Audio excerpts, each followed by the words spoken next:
Okay. Good afternoon, sir. And it's a pleasure to have you join us for this session today.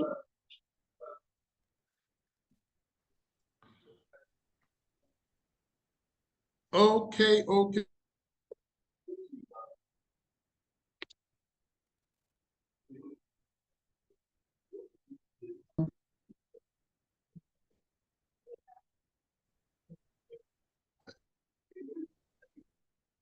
Can you hear or see me?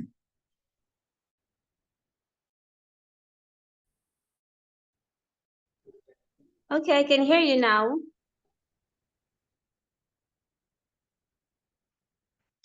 We can hear me now. Beautiful. All right. Thank you very much. Thank you very much. Now, my name is Matthew Zigbo. I'm so glad to be here.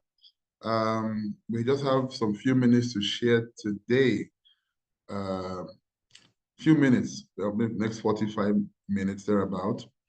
Before I hand over to my colleague, Mr. Kingsley Chibuke, who will take us on another topic today in this Power Up webinar. It's a two-in-one special webinar. And I know that if we just pay attention, we'll be able to benefit a lot from today. One thing you should quickly do is the link for the meeting, quickly share it among your friends so that they can also join in the, can you hear me? It's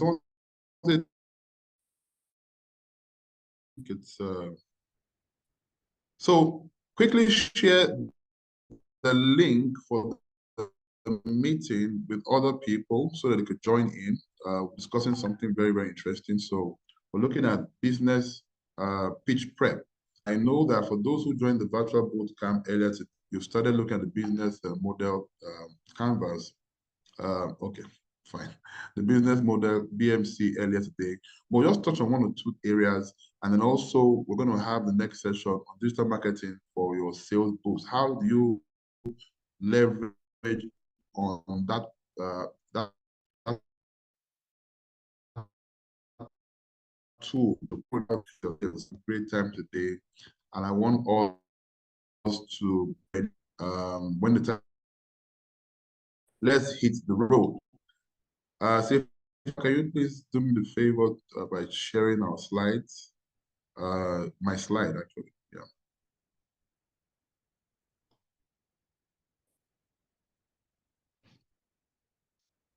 Sifa, can you hear me?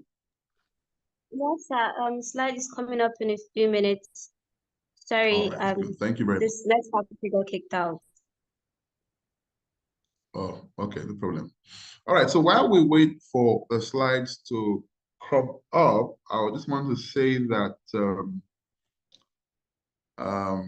of the things we're learning during the Power Up series, whether the boot camp, are very critical tools for success in business and also in career. If you're here, you're not in business, in a career, but there are things you can actually apply, to your business or career to ensure that you position yourself for the right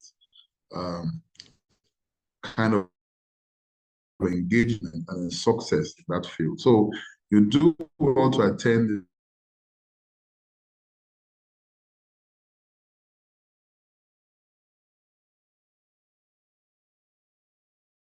to be shared when, right? So just listen to the session as we go on. All right.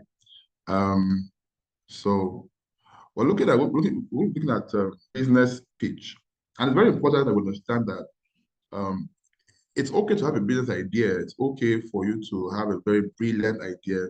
And most business people, most entrepreneurs, they always start at that level, having an idea of how they want to change the world, of how they want to do something that nobody has done before. But what happens most times is that when the rubber hits the road, when reality sets in, you now understand that for you to implement that your dream, for you to actualize those ideas as good as they are, you need to convince other people to buy into your. That's where change to play. platform where you prepare a business pitch. Like we'll look at that today briefly. And sometimes it just be like having a discussion. All right. So we have what we call an elevator pitch where you just meet somebody and you have few minutes, all right, to spend with them. So the elevator pitch doesn't mean that you must be in an elevator to have the pitch. It just simply means that you have an unplanned, unscheduled meeting, with somebody who has the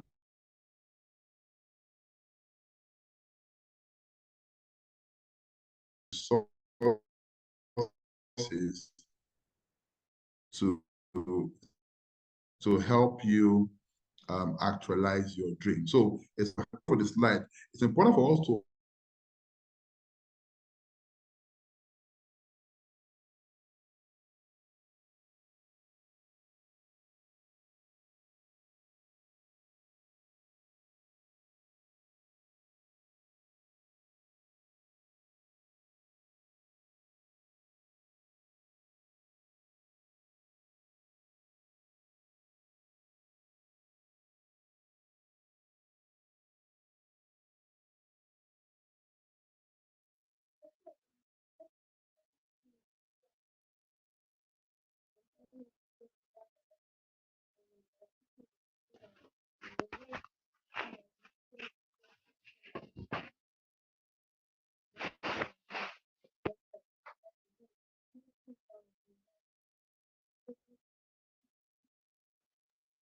Apologies for that. He got kicked out by the network. It will be restored shortly, please.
your business ideas.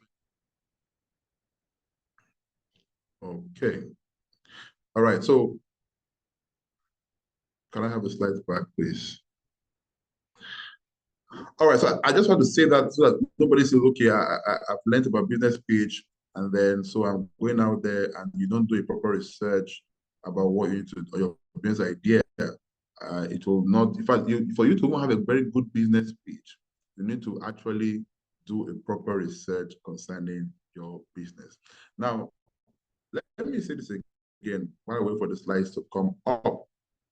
One thing about business is that, or entrepreneurship, let me use that word in a larger scale, you must be ready to take failure as part of the learning process.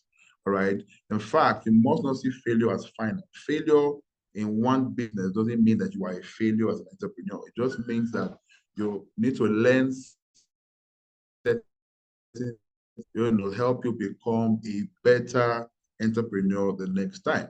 So for an entrepreneur, there's nothing like failure in that sense. It is just a learning curve, a learning point that you could use for your next experience. All right. So that's very important. Okay. So that we can, I can deep dive into this.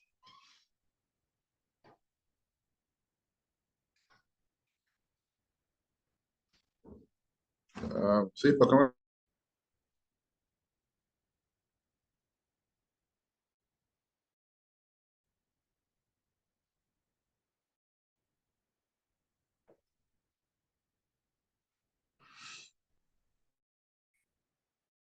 I think we're having some issues come up.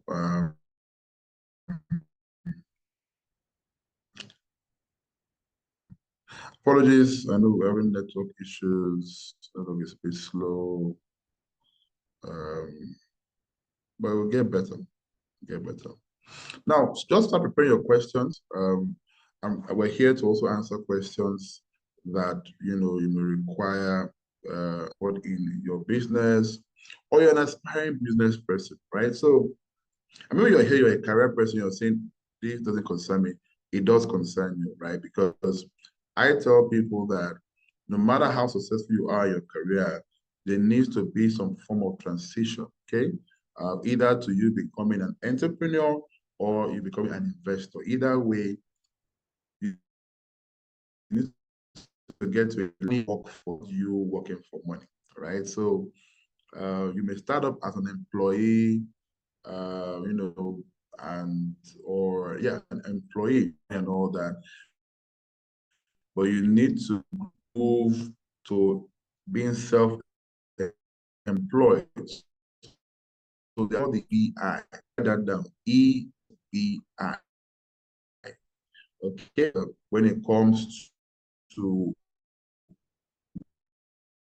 word of productivity and the word of profit. Okay, so you as the E stands for employee, move to the S. S is when you are self-employed. Okay, being self essentially what many people have come to term as a one-man business. Right at that point, you're the only employee of your company. And that's fine. All right, you're doing your business, you're adding the value, and on and on and on like that. But from being self-employed, you become a business owner. That's the B, ESBI, right? The business owner. Now, as a business owner, you've now established a company. You have people working for you, as lean as 3 or 5 people, all the way to maybe 5,000 people.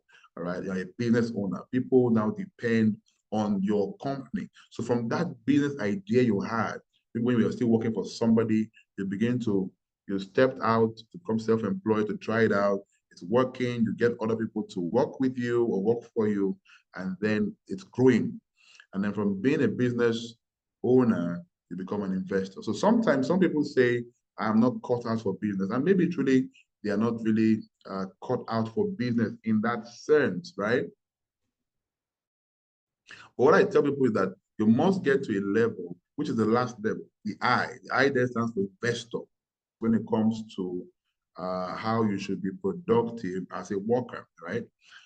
Whether as an entrepreneur or as an intrapreneur. An intrapreneur is an employee who has an entrepreneurial mindset. So when you hear the word intrapreneur, it talks about an employee who has an entrepreneurial mindset. So that person has the skills that are required to lead, and it's very important. Can you go got into this place at all? Go to the, you're going further down. Go back. All right. Okay. All right. So it's very important. So we're really learning. We're learning already. What I just shared with you is not on the slide. So it's important that you listen also during these sessions. Like I said, apologies that we're having some issues with the slides. We're able to sort that out as we go on. Okay, so good. So we're looking at business pitch prep and organizational structure. Very important things that we must know. Okay, whether your business on a small scale or on a medium scale, as the case may be, you need to know how to pitch for grants, pitch for financial support, and then you also need to know how in the company, no matter how small the company is, so that things can flow better. And that's what we'll quickly look at in the next few minutes that I have. Now, as I'm talking, if you have questions, so we can save our time, just write them down When the time comes, we'll beckon on you to ask the questions. All right. Now, when I'm training like this, I like to check that people are hearing me and understand what I'm saying. And so occasionally I will ask you, I will say check, or I have a code, I will say check. Now, if you understand what I'm saying, you also respond to me by saying check. And if you don't understand, you say not check. Check. Check. Check. I need to hear more checks. Check. Check. Someone say check. Check. Check. Check. That is beautiful. Now, so let's quickly move. My name is Matthew, like I said earlier, a people management and business strategy consultant. Worked in various industries, and I've had dealings with various industries, from the banking sector to telecoms to the oil and gas sector. So it's important that we understand that we're bringing some level of value here from our level of expertise, right? So that being said, let's move on to the first slide. Now you can go to the next slide, right? Good. Now, so the first part of your business pitch that is very important is your introduction slide. Okay. Now, it's so critical because you can lose the people, you can lose your potential investor, just by getting it wrong at this first slide. Okay. How you introduce your business is very important. Okay. Now, when it comes to PowerPoint slide, generally, you should not make your slide wordy. You should not have so many words, like you write an essay. You have like 2 or 3 paragraphs in a PowerPoint slide. The rule really is that the idea of a PowerPoint, is that you have, few words, images that depict what you're trying to say or trying to sell. So when it comes to your introduction slide, it should be a business snapshot, right? It should be a summary of what your business is all about. Okay, so have a concise overview of where you're coming from, what you're all about, the essence of your business, and then the key one is what is your value proposition? Almost like, what are you existing for? Okay, so your business value proposition is key, and you must be able to sell it on your first slide. You can lose people here if you could lose your potential investor here if this slide does not really speak to what your company is all about. Okay, so very, very short, straight to the point, and be concise about it, but ensure that you're able to clearly, the key word here is clearly, state what your company is all about. Okay, so that requires some level of deep diving, because, you say I'm in the fashion industry, for example. Now, beyond just being in the fashion industry, what makes your company stand out in the fashion industry? Maybe you say, for example, that you make corporate wears for females. All right. So it becomes interesting that you're a company that is a fashion company specialized in making, corporate wears for females, because you believe in a subtle way, in your introduction, like you tie it in a subtle way to something that has global relevance, like maybe one of the SDG goals, or one of, a feminism and all that. Just tie it. What we believe that women should be empowered. And so one of our major things, whatever, is for females, so they can be confident and all that. So your introduction slide is very key. It must be a snapshot of your business with a concise overview and with your value proposition. Next, please. All right, so the next slide is the problem slide. So once you've been able to introduce your business to the potential investors, you move on to the problem slide. Now, because when you're trying to get people, you're pitching, right, to try and get people to invest in your business, you need to highlight the problem that your business or that proposal. Sometimes what you are pitching for may not even be support for the whole business. It may just be support for a particular project that you want to execute, and you need resources or funds to execute it. So whether it's the project you want to, execute, or it's for your company's operations, there needs to be a problem. What problem is your company created to solve?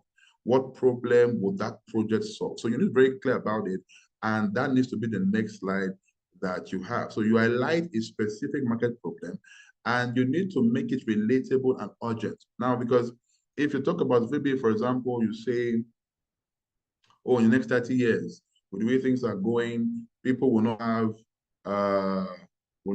food to eat. Now, problem, saying that in the next 30 years or the next 100 years, good example, we say in the next 100 years, people won't have food to eat. Everybody in the room will be dead in the next 100 years.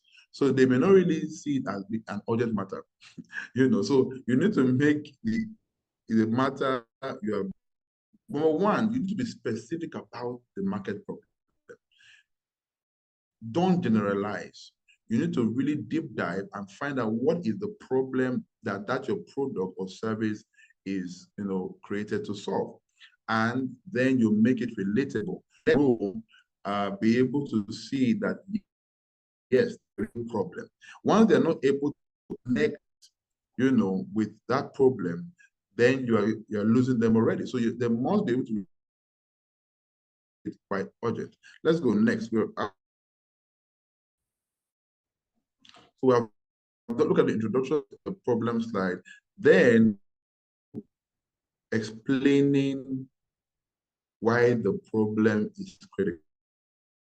We invest in this product now.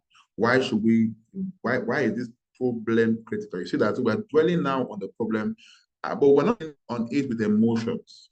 When it comes to money, you agree with me that people are not very emotional when it comes to money.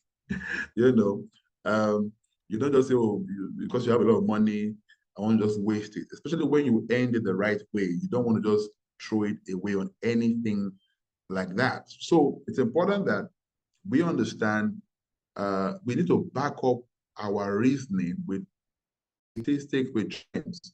All right, that helps before you now step into the solution. So you give stats. For example, you say, okay, you're going to a business, you want to start selling safety wares for people who use motorcycles in a city like Lagos, maybe they use Okada and all that, and you want to start selling safety wear like helmets, right? The reason why you need to start selling it now, you want to solve a problem. You want to solve a problem because there's several deaths. The death 4 or 5 years, by 30, 40%. So you bring that data, of course, you state your sources and all that. The government has records, hospital records, and you see this is the reason why it is critical now that we solve the problem. Or for example, the food crisis, the looming food crisis that we have in Nigeria. You need to bring statistics, from the government institute in charge of, the government bureau in charge of bringing those stats, and you put it out there. It becomes very obvious. That way they can relate with what you're talking about. So you need to be able to clearly, state why this problem is critical, and using data, statistics, and trends to show the urgency before you step to the solution. Next slide, quickly. Okay. All right, so we're going to look at the solution. So now the next slide, we're talking about, and most times you have your page in the PowerPoint format like we do here. And we started talking about introduction. We moved to the talking about your company, snapshot of company operations and what you are there to achieve. You move to the problems, then you back up the problems with data, and then now you have the solution. All right. So you go straight to how you intend to solve the problem. Okay, you want to produce this, for example, using the safety example I gave earlier, you want to produce these helmets and you want to distribute them for free. You're looking for somebody, for example, who will bankroll the production of these helmets. Now, you can use this for any business idea you have or any other thing you want to do. But I'm just using an example just to make you see clearer or clearly rather, how this can be applied. Now, your solution must be in detail, right? Don't make it when it comes to a solution, you need to be as granular as possible. You need to be as detailed as possible about your solution. You need to be able to link it clearly to the problem. All right, that, okay, we know that if we do this, it will bring about either a reduction, for example, in the percentage of people who are dying by bike accidents, or it will even eradicate it entirely, because we have done a survey earlier that showed that the reason why most people don't use the helmet is because they don't have the money to buy it, for example. So you must make your solution to be very detailed, whether it's an IT solution, whatever business idea you have, whether in IT, tech, or it's a product or it's a service, your solution must be detailed. And that's why you must spend time to think about deeply your business idea, solution, and how you intend to actually execute it. So detail your unique solution and link it clearly to the problem. Check, check, check, check. Are you still with me? Check. Check. Check. Beautiful, beautiful. Check. Good, good. That makes you understand so far. Check us from a budget again. All right, next slide. Now, so you see, the solution is very important, because if you set a problem and you don't have the solution yet, that's more like a research work. That's academic, right? So you can't come and make somebody to invest into your idea that you have not been able to spend time to think about the solution. So it's very important that you spend time to state the problem clearly, then you move to the solution. Now you move to the product itself. Now you talk about the product, or in that case, maybe a service, right?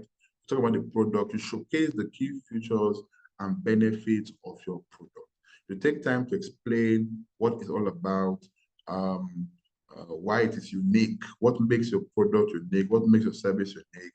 It can be, for example, for example, you're a fashion designer, and you are asking for a grant to expand your business, right? And maybe one of the key features of your brand is that you do after sales service, right? Maybe for all your customers, you're able to ensure that they can also walk in and get them. And whatever it is that makes you stand out, this is a very good place to show it, right? So what you showcase the key features of product, benefits, right? The benefits of your product. It's very important, because there is no need creating a product or a service that doesn't have an extra benefit from other competition in the market. So it's important that you look for a unique selling point for your product and you accentuate it. You project that particular benefit, or that feature. It may be to save people's time, make them more efficient, be more productive, whatever it is. You need to sit down and think through it. It is not enough to want to go into a business. It is not enough to just want to start a business. You must be able to think through and say, what will make me stand out? What will make it different? And then showcase those features in this slide, right? And then the benefits of your product, all right? It goes without saying that to have a good business pitch, you need to also to speak correctly, speak audibly, and also, how to make effective presentations, right? So, because if it's one to have a good business pitch, it's another thing to be able to present it well in an engaging manner that will get investors, interested in your business. But either way, the content is important, the delivery is also important, because you have good delivery, but trust me, if your content is not put together well, nobody will drop their money for that. So the next is the product, showcase the key features and the benefits of your product. Let's go next slide quickly. Let's see how we can be done, because we have a next session, right? So market. So after your product, you now need to define market size and your potential share. Like I said earlier, in business pitching, you need to do what we call a feasibility study. You need to go into the market and understand the terrain, understand the sector you operate in, understand the economical implications, because you just feel I'm a small business owner, what concern me with all these big the gross, what concern me with the gross domestic product. Those things are very important. The economic indices that you need to be concerned about if you want to go into business. So like I always tell people that when you're going into business, you need to understand the business of your business. It's very important that you understand the business of your business, meaning the financial, the economic implications of that business. You can't just rely only on the passion. So I'm a fashion designer, I'm an IT person, I love to bring solutions. You now need, fine, there's a place for outsourcing some of these things, but as the business owner directly, you need to have the barest minimum knowledge of the business of the business. And that's where defining your market size and potential share comes in. All right. So, for example, you say that in Lagos we have 20 million people, and you want to, of course, everybody, if you're a fashion designer, for example, 20 million people, maybe from your studies, about 10 million are corporate workers, about 10 million of them, maybe 5 million are women, and you want to focus on sewing corporate wear for women. Out of 5 million people, you've done your studies to know that in Lagos, at least, there are about 500 registered fashion designers, and then you're looking at it, and you're wondering, okay, my market share is about, 10% of that, okay? Or what is your potential? So what is the market size? Who are the people that need this product generally? And then from there, you need to work at what is the potential share. Okay, if I'm asking people to invest in my business, I'm saying that when you invest in my business, right now I have 1% of this market share. But from that investment and with the strategy we will deploy, we'll move from 1% to 5%. Okay, and this is how I intend to go about it. So you need to be able to define your market size. Don't say they ask how many persons do you have in Lagos. I don't have an idea. All right, so that's where the research comes in. You may not be accurate in some of your data, but you need to instill that confidence in your potential investor that you know what, I know what I'm doing, I know this industry, and I'm the right person for you to invest in. So defining your market size and potential share is very critical. And use the top down or bottom up. So simply put is looking at the general market size and coming down to yourself, or from down going up and all that. So the market size is very important. All right, because you need to be able to track your progress, when the investor, invest in your business. It's very important that you track your progress, and understanding your market size and presenting it will instill the confidence that's required, for you to do that. All right, next slide, please.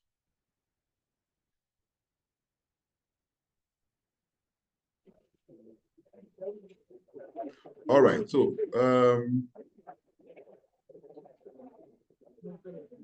just a minute, please.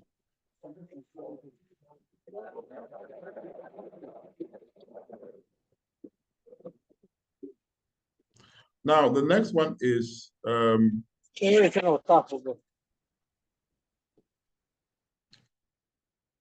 just a minute.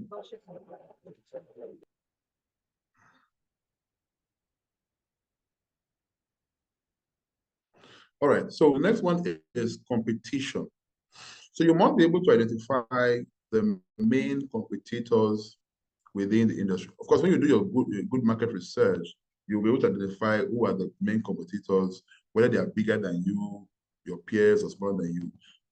Potential competitors, or your main competitors in that. If you're not starting the business yet, your potential competitors. If you are in the business already, those are your competition, right? So, for example, I've had somebody who was going to create, had a student some time back who was going to, his idea was to create,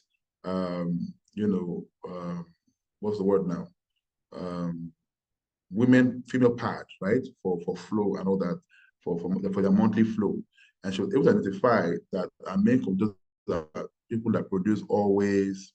Ours was going to be a reusable one, right? A reusable pad that you could use and wash and all that. It had its own health benefits and all that and all that. So, and she was able to identify that, you know what, my main competitors will be always, I know all the main brands that you have today and all that. So it's important that you identify your competition, but in doing that, you must intelligently also now state your unique edge. So it's not enough to say, I want to make my own sugar, and then the competition is going to be this, and that's all. No, why do I stand out? So you can do like a tabular presentation to say, this is me here.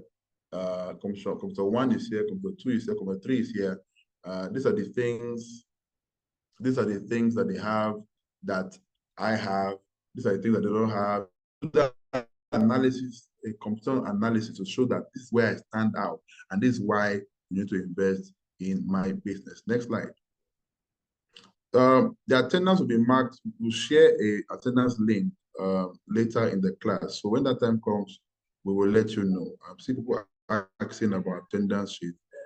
I want you to listen to the class. That will be sorted out later in the class, right?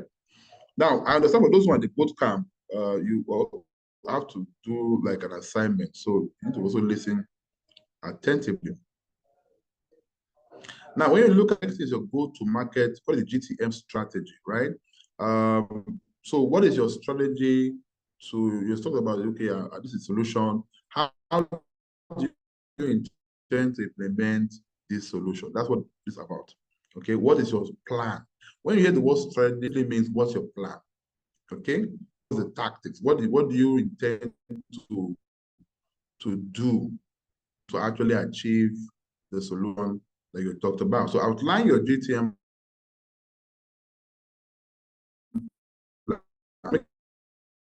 and distribution methods. Very important to include target audience and how you intend to distribute your product. How will your product get to the end user? How will your product get to, or your service get to your end user? So if, like I said earlier, include your target audience. Oh, corporate women, I want to make corporate wealth for corporate women. They're in the banks, they're in the oil and gas firms. So what I intend to do is that I'm going to pay to be in certain professional bodies. I'll present to them, and they were able to sell, get their data and sell our product. So you need to just come up with a strategy on how you intend to actually capture your market and engage your target audience. All right. Next slide quickly so we can run.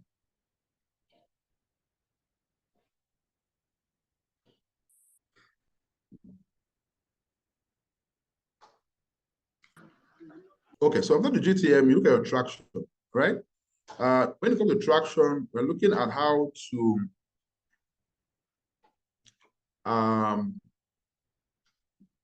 to capture your progress thus far. Okay, nobody wants to drop their money without having that confidence that you know what you're doing and having the confidence that you have done some.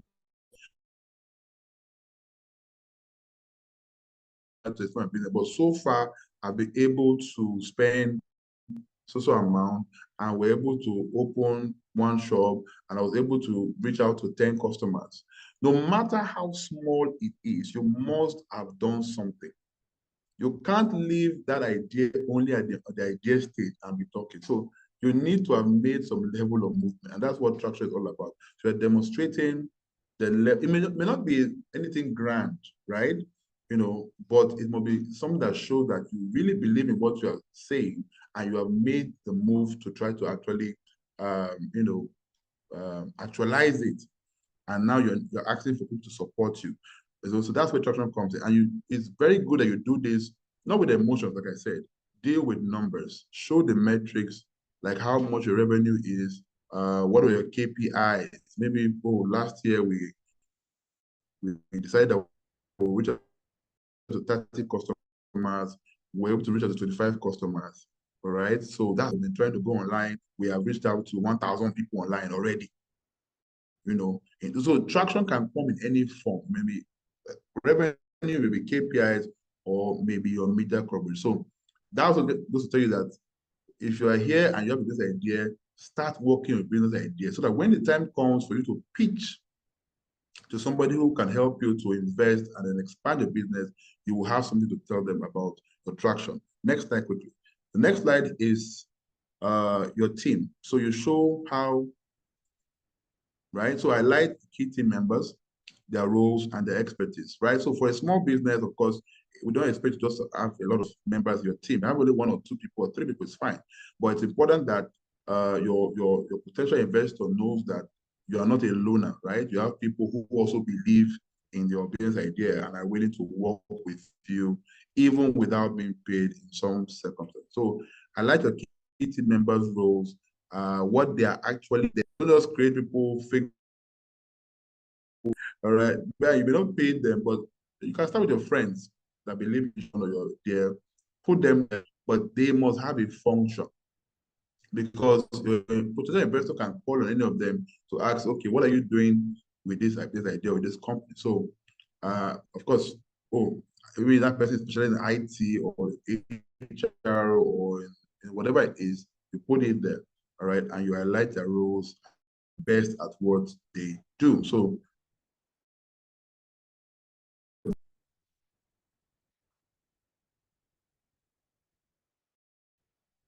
maybe next time I'll have control of my slides so that I can just move when I want to. Right. But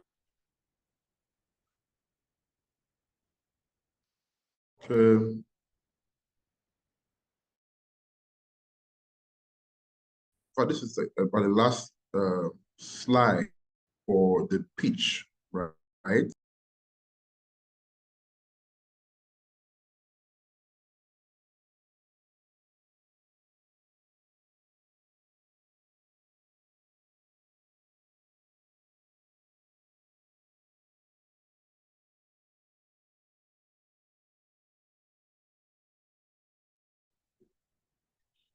Okay, I think I was bounced out. All right, so that part, let's try and get the slide up. Your introduction, your snapshot, talk about the problem, the solution, talk about the go-to-market strategy. You talked about, so many things, your team. You've done you showed a true extraction of what you've done so far. Your all those are very critical. Now you're not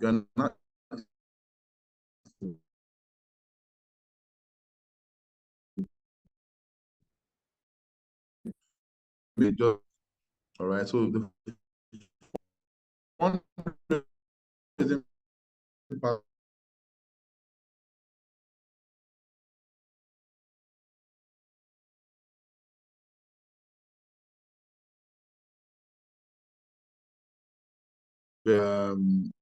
I'm when it comes to numbers, a very, very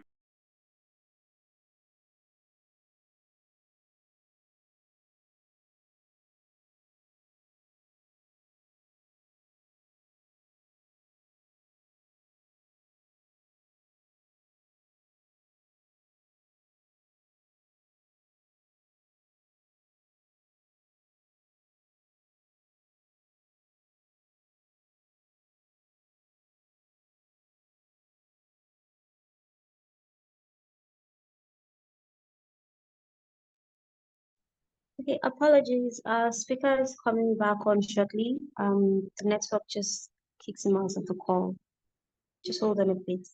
Thank you.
Sorry about that.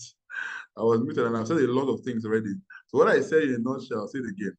When it comes to fundraising, detail the funds you're going to raise for yourself and then the future needs. So I've raised 5 million naira. I need 20 million naira to move the business from 5 people that I've reached out to now to 1,000 people. Why? Because I need this money for media. I need this money for this. I need this money to employ people. I need this money to push the big brand. So you just begin to talk about briefly, just say, oh, it's a budget slide, really. Next slide. Now we move to organizational structure. And I won't take time here because I know that we need to move on to Q&A and then also quickly move on to the next station, which is on digital marketing for sales booth. You need to listen to that, very important. But now for here, but what we're saying is this, right? It's important that you have an organizational structure, okay, both on paper and in reality. No matter how small your company is, even if you're just 2 or 3 people, you need to have a structure. Like what we call on paper, the organization is called organogram, okay? The reporting functions, the hierarchy, outlines the role of business. Now, this will help you to achieve the system and also will help you to quickly respond to clients' requests. It doesn't make sense for a client to reach out to a company and say, I want to get this, and then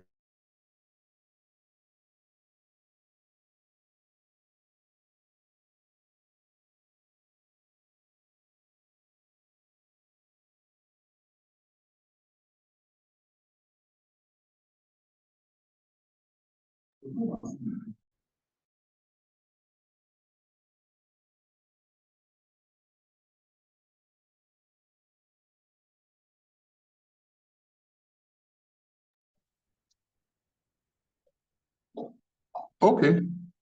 Hello, can you hear me? Yes, sir, we can hear you. Yes, sir, we can hear you. Yes, we can hear you. Sir. I'm okay. If you know you want to go to that place, drop it. Okay, good.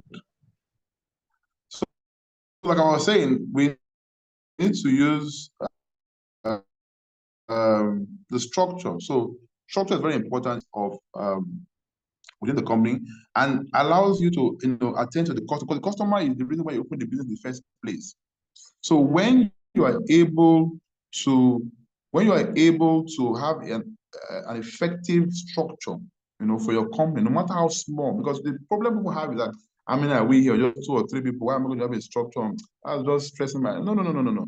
You need to be able to clearly define, people's roles, in the company. No matter how many functions they want to have, there needs to be a clear structure. Because let me tell you,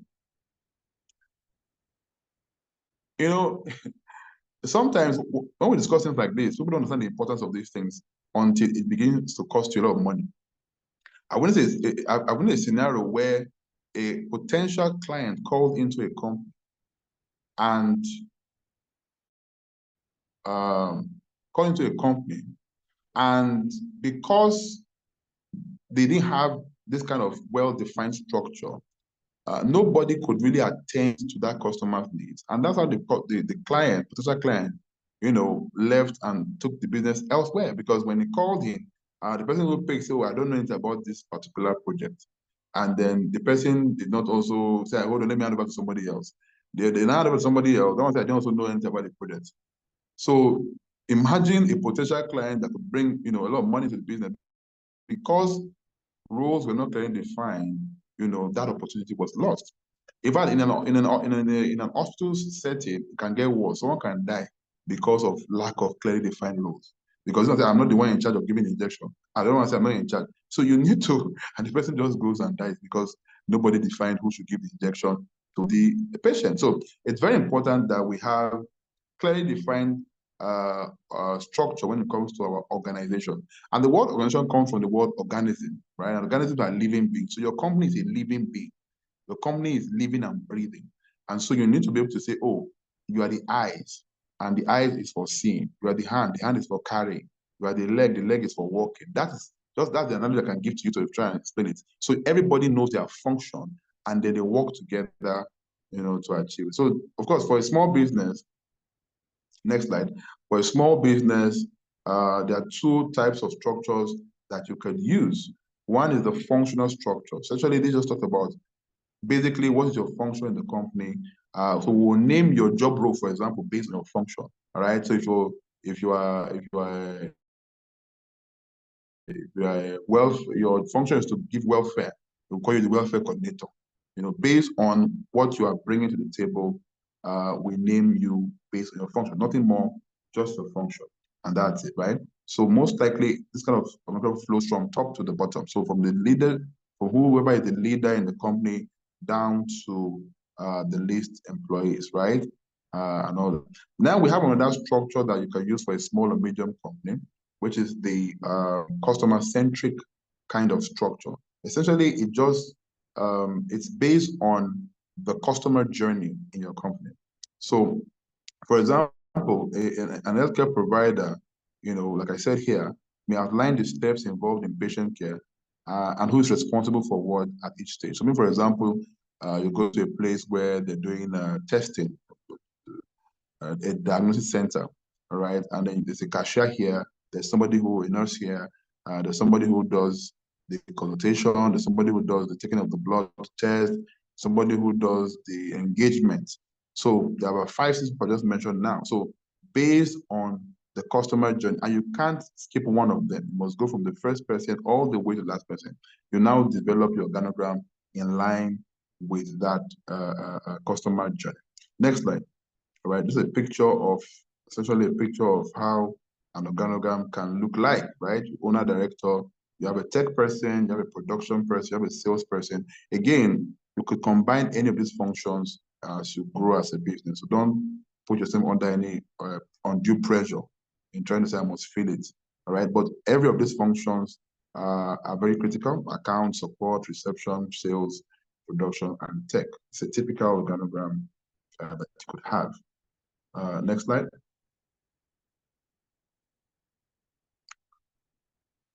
All right, so we're done with the business page, but let me just help us, a bonus, to just talk about the 4 types of investors you could have, right? So quickly, the first one are friends, family, and fools. The 3 Fs, right? These people are very emotional because they have emotional connections with you. Your friends, your BFF, people that have known you, your family members by blood, they're connected to you, and fools, people who they may not even know you, but they just want to just say, I just saw you today, I just like you. All right. One unique thing about these 3 people is that they can give you money because they love you or you pester them. They may not even ask you to go through a business pitch before giving you money, right? So when they invest, they may not even have control over the business. They just come and take 5 million. You're just being idle at home and all that. You get the 5 million. They don't ask you what have you done with the 5 million. They may not even be stakeholders in the business, right? So that's one source, but it's just one out of the 4. Then we have the angel investors. Typically, these are rich people, all right, that probably have some knowledge of your business because they want to invest without don't want to invest without knowing that it's a viable business. They will normally want to collect a percentage of your company, about 10 to 25%.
If you can hear me, say check. Oh, check, check, check, check, check, check. Check, check. Oh. Check. Check, check. Check, check, check. Check. Check. Check. Sorry about the network is bad. Since the protest period, I think networks in Nigeria generally has been epileptic. Sorry about that.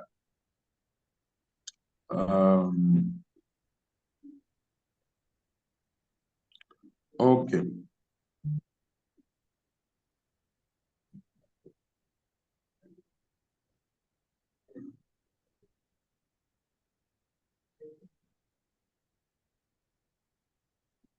All right, so now let's just, I was running up on can we share the slide so we can see? All right, so, I'll just keep talking until the slides come up. So the angel investors, like I said, they have about 10 to 25% in exchange for the money. So they'll give you the money to run the business and they will have a percentage of your business, right? Although you have the largest share of your business, they will feel like a nagging parent sometimes because they will always come and check on you and don't be sure that their money is intact. And we have many angel investors today. We have some Future Africa. Hello? We have some of them in Nigeria today. We have Future Africa. Please, can you mute your mic if you're not? That's better. Mute your mic. Okay, so like I was saying, the angel investors, we have some of them in Nigeria today. You can check them out. We have Future Africa, we have Accelerate Africa. We have a couple of them that you could also look up and then begin to prepare to pitch to them. But trust me, your business has to be profitable and then also has to be sustainable. All right, sustainability is very key. We're going to look at that. And also has to be very profitable, and then it has to be scalable. Okay, profitable, sustainable, and scalable. Scalable in the sense that you can repeat it. So if you can do it in Lagos, you can do it in Kano. Something that you can do in Uganda, you can do in Malawi, you can do in South Africa, So it must be scalable as per, you have to repeat it, and then also it can grow, whether in coverage or grow in size, as the case may be. The other type of investors are the institutional investors, right? Institutions are not people, these are institutions. Under this, you have the investment funds, venture capitalists, private equity, project finance, and such like that, right? So this kind of investors, you typically want to meet them when you need serious money, like 25 million naira and above, not just small money like 5 million and all that, 2 million, right? So they want you to create a board of directors that they will also be part of, so that they can also ensure that they manage the corporate governance structure of the company. This, because looking at the side of what they're investing, they're not here to joke, so they're going to want to be involved in it, right? They're very interested in the growth of the company. And they will want to have a say when it comes to who's been employed, especially in senior management or key management staff positions. Now, why am I saying all this? It's very important to know what you're getting into. That's why you need to be coached. You need to, don't just say because you are desperate for your business to grow, to go into certain partnerships that you are not fully, you don't have a full understanding of the implications of what you are going into. I mean, people like Steve Jobs, he started Apple, but the board of directors bounced him off his own company. So he had to leave the company that he started, all right? Because at the early stage, he needed money, so they invested in the business, they were in the board, and they bounced him off, right? He had to open another company. And later on, came back, and ran the company before he died, right? So my point is that you need to know the kind of partnership you're coming into when it comes to investment. The last one is debt financing, essentially just collecting loans from individuals or banks, right? You're a debtor in that sense, so you have to pay back the loan, and most times you pay back with interest, right? So it's only when you default on payment that you have issues with people like that. Now, we don't have time. This is already 4:17. I would have showed you some other things. Okay, let me just show you my career success arc, right? It's what I created some years ago, just to help people here. You can also use it for business. So if you want to have success in career or business, there are 3 things that you need to look at. Number 1, the connections. So who are your mentors, your sponsors, your peers, and those who work with you, right? So it's very important that you are very deliberate and intentional about the connections that you have. Your sponsors are people who will push your business. Okay, so they will push it there. They will recommend, recommend you for very high business opportunities. All right, then your results.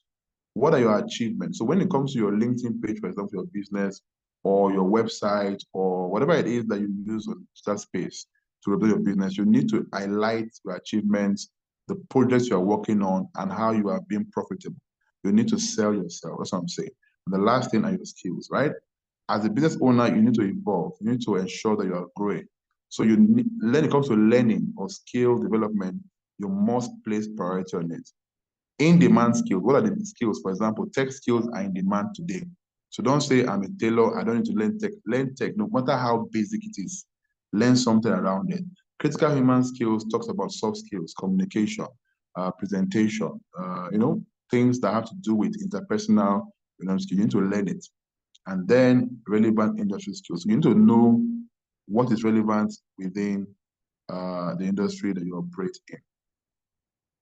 All right, so I've explained all that. So once you're able to get your connections, your skills, and your results, you will definitely have success in your career or your business. Now let's go to the last slide. I want all of us to read it. The last slide, not this one, the last one, yeah. Can we all read this together? You can unmute your mic. Let's read together. 1, 2, go. It is not the critic who counts, Not not the man who points the out man who how points the out how the strong strong man stumbles. Not the man who Idea points or out deeds how could the have done them better. The man credit belongs Comes to to the the stumbles man man who is there who is actually to the actually do arena, in the arena, who whose face faces is written man by by dust dust, and then and sweat sweat and and blood, blood. who credit strives belongs to the Strives man who valiantly at best knows and in who the has end of the knows faced triumph the of in high the hardship, triumph of achievement, high who achievement, who faces at who at worst, worst if he hardship fails and at dust least is fails his with face grace, is white and and sweat, tear great.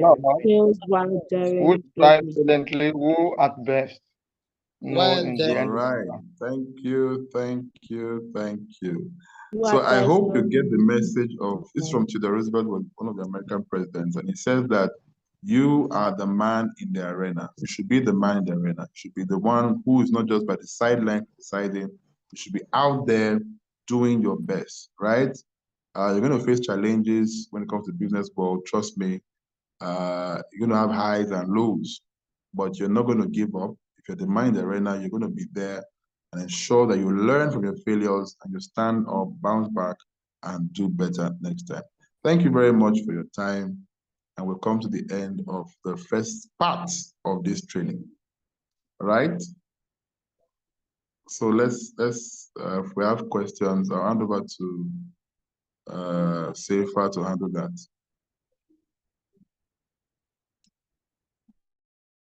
So just click on the thank you. I can see people thanking me. Thank you very much for thanking me. One thing I like to do is that while people are asking the questions or the class of interest, thank you so much. Just write out while you are thanking me. Also tell me what you learned. Tell me one thing you are picking up that you're going to act on. So say, thank you, sir. I'm going to act on this. I'm going to act on that. That way, I will be able to accept your thank you very well. I'm just kidding. But I want you to write out what you learned. Yes, sir. Well done, sir. Hello, sir. Okay, go on. You have a question? Okay, go on. Yeah.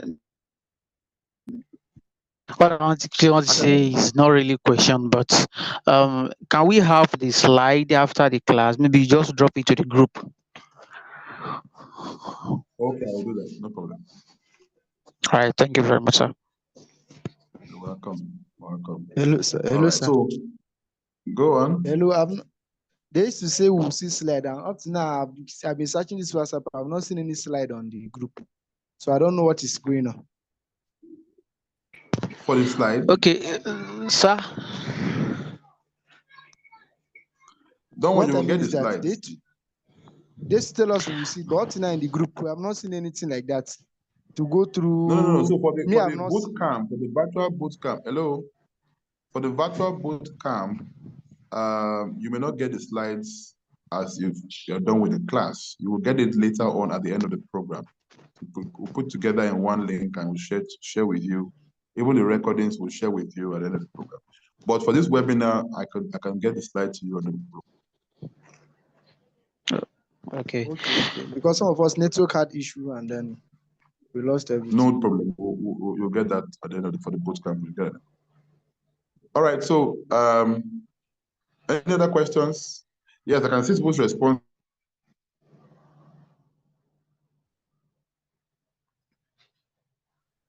Hello, sir. Hello?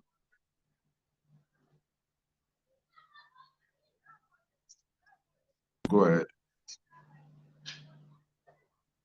Hello?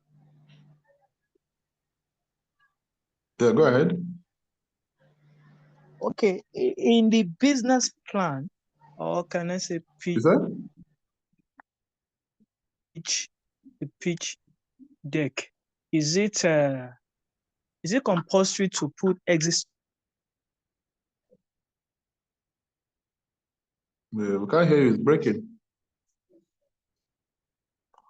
Okay, maybe you have a network problem. You can just type your question in the chat box. We'll read it for you. We can't hear you. You're breaking.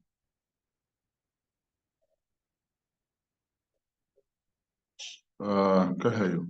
All right. So, without much ado, if you don't have any other question or comment, we have to move quickly to the next class, right? So, that's digital marketing for sales boost. Very important. So even if you don't have a business, come and learn how to ensure that when you start your business is, you have it. But if you're not selling, you're not in business. No matter how good your pitch is, no matter how good your strategy is, if you're not making sales, you're not in business. All right. So it's important that we learn that. So do we have Casey on the call? Okay, good. All right. So I want to bring up very dear friend of ours, Mr. Kingsley Chibuike, somebody who is an expert when it comes to digital marketing. And one thing is that he likes money as well. So as a businessman himself, he'll be able to show you exactly how to leverage on digital marketing to have the required boost in your sales and business. So let's make welcome Mr. Kingsley Chibuike. He'll take us from now to about 5:30 or thereabout. Thank you, Kingsley. Over to you. All right, thank you, sir. This has to be one of the best introductions I've ever had, right, in a long time. So yes, it's true. I like money, right? So I'm here to have fun, not just to teach, right? One of the things I enjoy about doing this is the fact that I enjoy it a lot, right? So I want to have fun. So let's make the class as interesting as we can. Let's have all the conversations we can, right? So my name is Kingsley, just like he just mentioned, and I'm a digital marketing strategist. I've worked with several brands. I've done several trainings. I don't even know where to start mentioning them from, but just be sure that you are going to get a head start from this. I can assure you of that, right? Like, yes, I'm that confident. In case you're asking, someone is that, yes, I'm that confident. So, I don't know who is in charge. Can I make a co-host so I can share my screen? And while we try to get that done, I just need a couple of you to just give me an overview. What have been your idea of digital marketing? Have you gone into that space, either as a personal brand or as a business? What have you tried Hi, out? Kingsley. You have access to share your screen. Oh, awesome. Thank you, Sherifa. So I want to know, just tell me your name. Your first name is fine. Your name, what business you're doing, that if you're a business owner, and if you're a personal brand, so you're not leaving anyone out, right? Just say, oh, I'm here because I like this part, or I've done this part of digital marketing before. It didn't work out for me, or it worked out for me. This was the result I got, and this is my idea of digital marketing. So who is going first?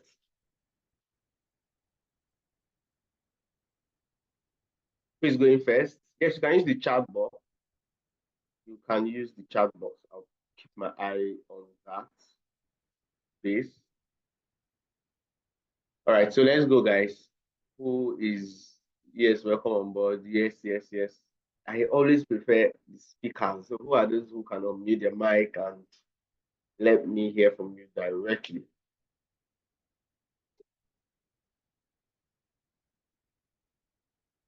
I saw some people doing check some minutes ago. This is my own version of check. You have access to your screen. All right, thanks, Shape. Check. Awesome. So can you speak up? I didn't say you should do check. I think you should answer my question. What business are you doing? Your business? Come again. Let me hear your question. You can't hear me?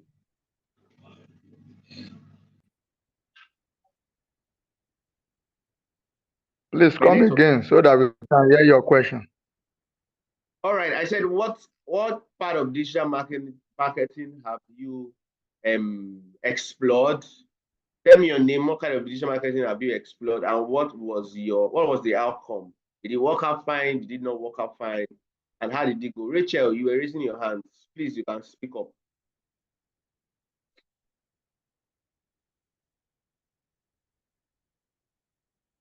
Okay, Abdurazak, by name, you deal with fabrics and intend to do more. Okay, have you done digital marketing before? Have you tried out any channel? What have you done about as regards digital marketing or any arm of digital marketing, email marketing, social media marketing, content, search engine optimization, SEM?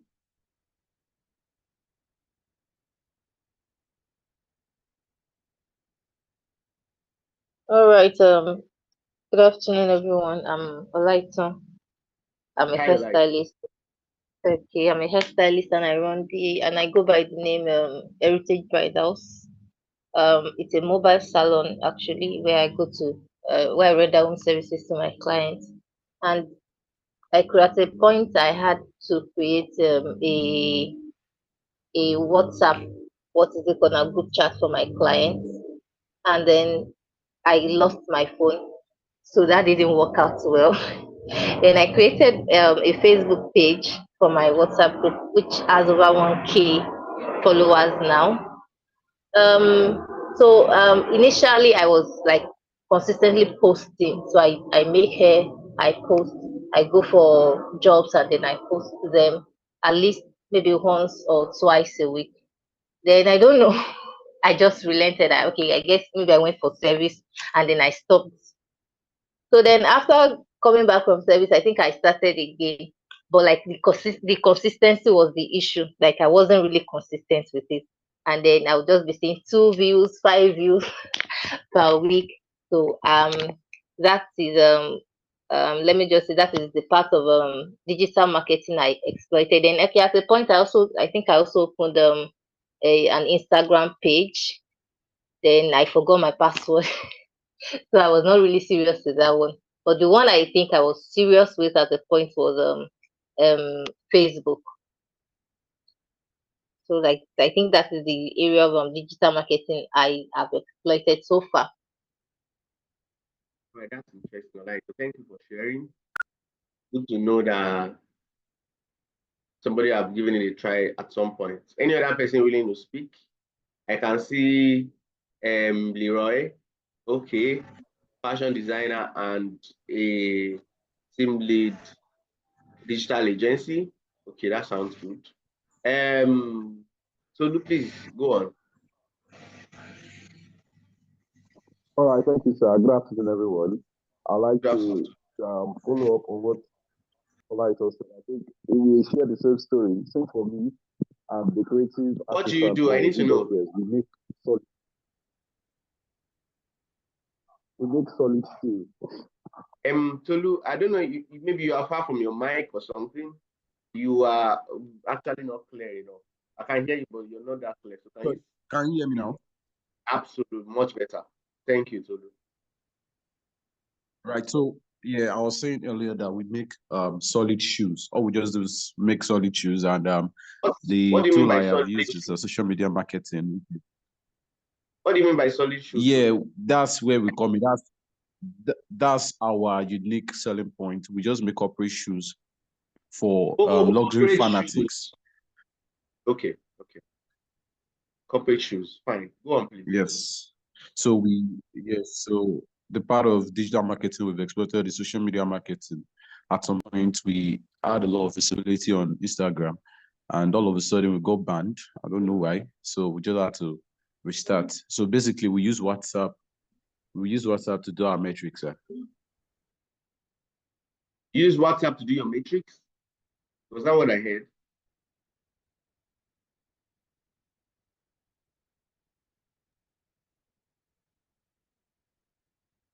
Tolu, I didn't get the last line. You said you use WhatsApp to do your matrix? Yes. Sorry, the network. Right. So what we do is just we leverage on our WhatsApp using our end-to-end, like friends, family. That's what we do basically on WhatsApp to push to IG. I get that. Thank you, Tolu. Virtuous, can you speak? Go on. Hello, good evening. Yes, good evening. Yeah, my name is Virtuous Duke. I'm a personal shopper, and the part of digital marketing I basically use is social media. So more precise, Facebook, Instagram, WhatsApp, TikTok, and seldomly YouTube. So basically, it's gonna be Facebook, Instagram, WhatsApp, and TikTok. Well, I started as a personal shopper earlier this year after graduating from the university. Though right now I'm still in the process because I am actually like a complete novice in the whole social media and digital marketing, social media and aspects. But I've grown my account on Facebook to, well, my personal page, like 3,000 plus followers, but on my business page, I'm still crawling and trying to grow that aspect. Same goes for the other accounts. My own personal page has more activities than my own business page, and I really don't know why. Right, that's why you're in this class. So nice, good to know. Well done. Thank you so much, Virtuous. Thank you, sir. Leroy, can we have you? So you can put down your hand so I can know when I have a new hand. Same as Virtuous. Thank you. Good afternoon. Good Hi, afternoon, Leroy. sir. Good afternoon. My name is Lola. So actually, I'm the one that tested that I'm the team of small businesses in taking their business online and making their presence known online. But the issue I've been having lately is sometimes the algorithm works in our favor where we get to see a lot of reach and all that. And sometimes the algorithms does not even work at all. And sometimes if we run sponsored ads, some of them convert and some does not convert at all. So I really want to know what's causing the fluctuation and how we can tweak the algorithm to always, if not always, at least most of the time, to favor the businesses that we helped in our agency. That's my pointer. Right, good to hear that, Leroy. Well done. So, look, can you please bring down your hand? So that when I have a new hand, I know. And Leroy, thank you. And put down your hand. All right, Leroy, you have an amazing situation in your head. And I have a lot of I've trained a lot of social media managers who reach out to me every now and then talking about the algorithm and all. Please let the algorithm rest. It always has to do with our end. We have to tweak our strategies and our plans to suit the algorithm. The algorithm will never change to suit us. So we need to have that at the back of our mind, right? Well, there are ways you can tweak certain things. There are certain updates you need to know that has happened on the platform. What does the algorithm want to see? What is Instagram tilting more towards? What are the best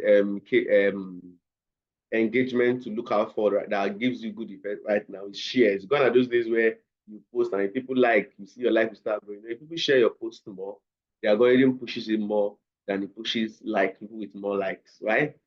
because they now know that people tweak. So people will join pod groups and then beg everybody like my post, like my post, like my post, so that the algorithm can push it more. That doesn't work anymore. So we are the one that have to start adjusting to things. And when it comes to the ad side, there are strategies to running ad. Like there are strategies. Well, hopefully we get to talk about that maybe in a more robust class. But yes, I'll touch on it during today's class, today's session. So nice, thank you. Good to hear from you, Lira. Thank you for sharing. Who else is speaking on chat box? Adekemi, hairstyle and makeup artist. If I have digital marketing, I do social media, market my business, but I'm not consistent. Well, thank God everybody's already giving themselves a rain check. You already know that the issue is from you. You're the one that is not consistent. So it's not it's not the platform not doing good to you, just like in Leroy's case. Deborah, I'm not doing a business, but that of my brother. I came up with an idea of online business. I'm helping my brother to advertise his business online WhatsApp. So I usually, I'm not to smite anybody, right? But when we talk about digital marketing and people get to talk about WhatsApp, I'm always drawn about, because WhatsApp, I don't even know who came up with the word WhatsApp marketing, but I don't think it's a market, it's a strategy, right? WhatsApp is too small a circle to give it the marketing tag.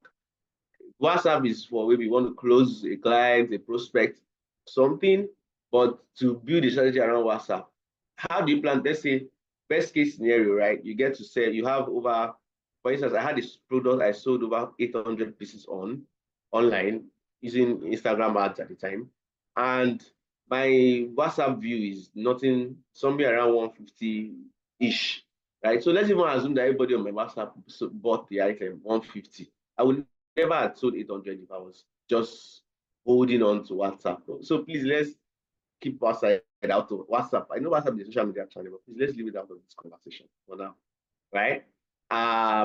You have to be able to build on core channels that give you better reach, better impressions, better exposure, better visibility. No WhatsApp. WhatsApp is just your family and friends.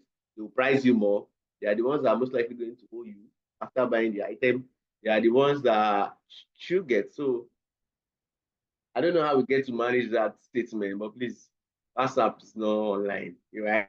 So what that means is that please listen with me so that you can see other measures, right? Other means that you can market that can do better than what WhatsApp is making you feel like online will look like.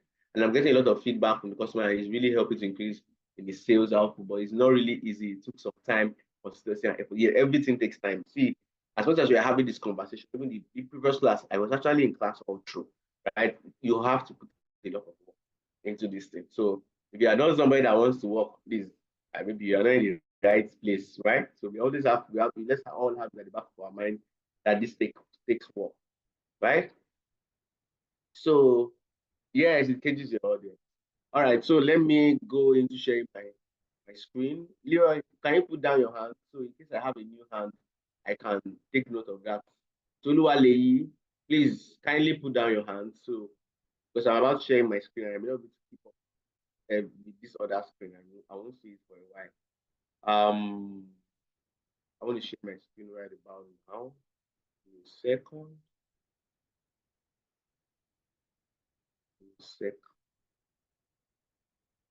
That should be this also.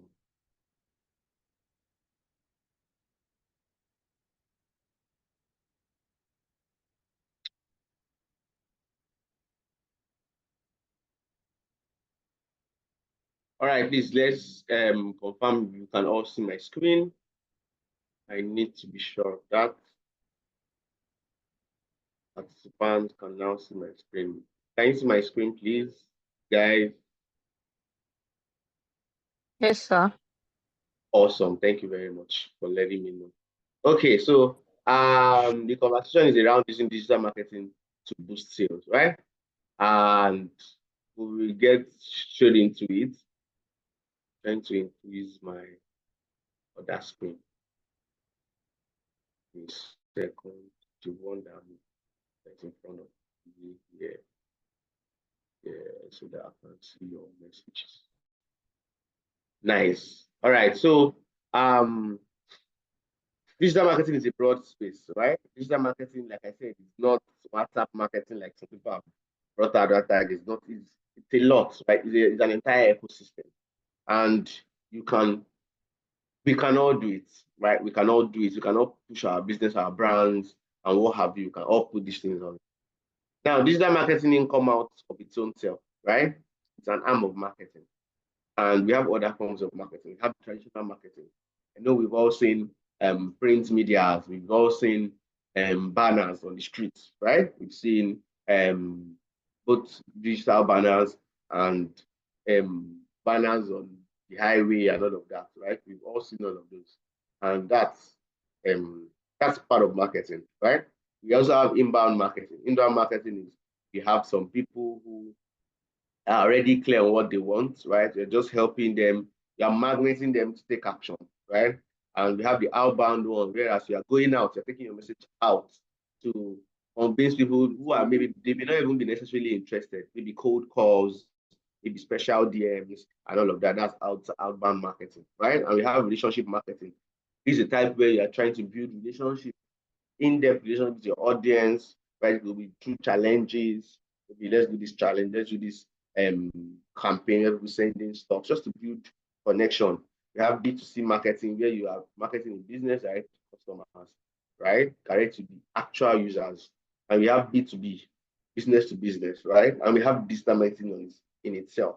So digital marketing is an arm of marketing, right? That's saying that, hey, instead of doing all of these other physical stuff, we can use some of these digital channels to market to people, either your goods or your services, right? Now, what's digital marketing? It refers to the use of digital channels to market, right? To do marketing. So all digital channels you have in mind, Instagram, Facebook, emails, websites, and what have you, all those tools and channels are what we use to market that makes us call it digital marketing, right? And there are a lot of branches to it. We'll go to that shortly. Now, one of the channels, these are the channels of digital marketing. We have a good number of them, around 7, 8 of them, but we'll be touching a few of them here, right? Search engine optimization is one of them. And what search engine optimization is that you have somebody who has a website, or you have a website, right? And you are trying to optimize it. You're trying to make some tweaks, either on the website, right? On the website and around corresponding other websites, just to make sure that your website comes up in search results. Now, what do I mean? I want to buy a suit, right? I want to look like Tolu Aleyi and wear a green suit. And I'm like, oh, I like this green suit he's wearing. Let me get one. And I go online and I type green suit in Lagos. I'm based in Lagos, right? So I say green suit in Lagos. Now, I'm going to have some search results, right? Now, in those search results, all of those people have done something on their website. They've written some things that has in it green suits or something that will now make, because you want to think to yourself, a funny thing was that I always think, who decides who is on top and who is number 1, who is number 2, who is number 3, who is number 4? Trigger. Now, the process of doing that, adjusting your website to answer some of those questions is what helps you to rank as either number 1 or number 2 or number 3 or number 4. Right? That's what we call ranking. Okay, so the process of doing some of those tweaks to your website is what we call search engine optimization, right? In simple words, optimizing your website for search engine, right? So just that the most popular search engine we use is Google. Most of us use Google. In fact, these days, we ask somebody something, ask Google, right? Because we've all just gotten used to having Google as a search engine. Okay, so that's an overview of what search engine optimization is. Then we have search engine marketing. Now, we just talked about search engine optimization. You are doing some tweaks on your website, right, so that you can rank. Now, search engine marketing is that you are paying Google for certain keywords, right? So let's say I'm the one that have this suit business, and I have this green suit. I now go and I make suit, or I produce it. I now go to Google and say, I have a website.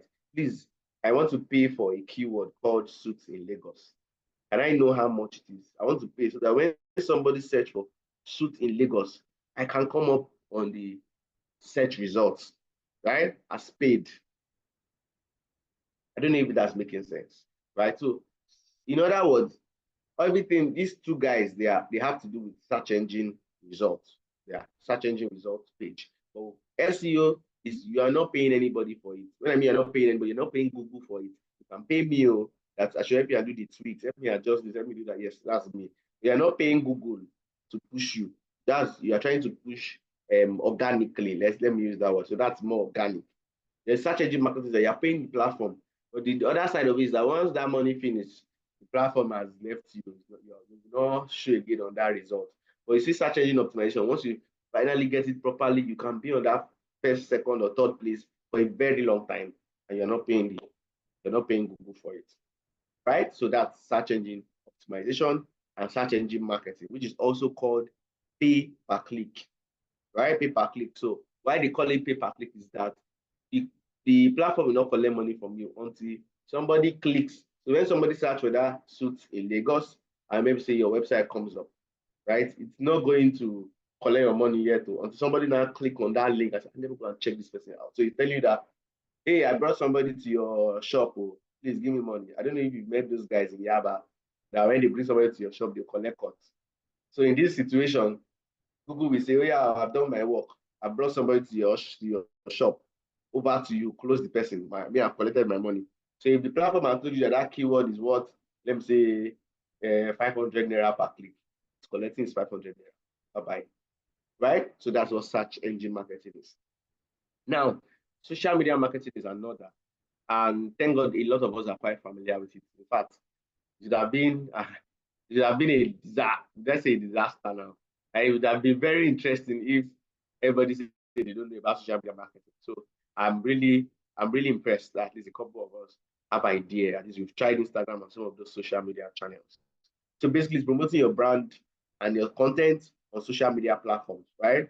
To increase maybe awareness, to make people feel informed, to make people join your community, make people visit your website, and all of that, right? That's social media marketing. Now, we also have content marketing. We know one of the most popular job description now, or most popular roles that people say, they can do is content creators. Everybody now is a content creator. It's not totally a bad thing, right? But I also don't want us to overly streamline content to just doing skits or to just shooting videos or dancing or staying somewhere and dancing and doing challenge like this. No, that's not all that content creating is, right? Or creating content is about. Content marketing has to do with creating and distributing valuable, relevant content, right? To attract and engage the target audience. The class we are having now, if tomorrow, if this class is being recorded, right? We can cut this class into snippets and put it online. Content, right? I can get everybody to say, I can take a screenshot of the chat room and screenshot a couple of things here. We are saying, thank you very much, sir. Thank you very much, sir. That's content, right? Content spans from just dancing and doing some of those things that we think content is. It goes down to writing, doing write-ups, copywriting, like writing very short lines that are very amazing, things I can put on my t-shirts, like I'm a proud business owner. That's content, right? So almost any and everything can be content. Okay, anything and everything can be content. So creating these things, working on them and distributing them is the entire ecosystem of content marketing, right? Strategizing, having plans on what you want that content to carry out, right? The next one is email marketing. I know most of us, right? We've gotten those emails. Maybe you sign up for something, or let me say you sign up for this event. I want to believe you signed up for it at some point. And after signing up, you got a welcome message that says, welcome to this, and all that, right? Email marketing has started. Sometimes there are even some platforms that you never signed up for, but you just see some emails from them. Somebody is trying to market to you via email, right? So sending targeted emails to prospects or even your existing customers. It could even also be to nurture your leads, right? So somebody has signed up, let's say you're selling a course, somebody has downloaded, maybe you shared a free meal plan, right? So maybe somebody who's into meal and all shares a free meal plan that can help you that can help you lose weight in 1 week, free. So people put their email, they downloaded, and they put their email to download is that you are harvesting the email somewhere, right? So later on, you now send them message, thank you for downloading, and after some days, how have you been able to explore? Have you been able to manage this? Are you having troubles with this? You now say, send us a message. Or maybe some days later, you can now come up and say, all of those things I said, do you know you can still get the actual drinks? Maybe it was juice combo. You said, I can send you a pack of these things for almost for just 10,000 naira. And after a while, you send them a message. We are having a class, a training to show people, aside from that one plan, one way I showed you, there are 5 other ways that you can cut down your weight, your body size in the same 1 week. Join our class. It's just 5,000. So you can remarket to this. You can nurture them. There are some people that maybe after signing up, they didn't take any action. They didn't take, after a while, you tell them that there's a discount, there's a promo now, right? If you make this order in the next 2 days, you're going to get it at a 50% discount. Sometimes you go to some platforms and maybe you added some items to cart. You've not paid. You didn't pay yet. You've not paid yet. The next thing they are sending you a message, it seems you forgot something. Complete your purchase and get so discount or get so coupon.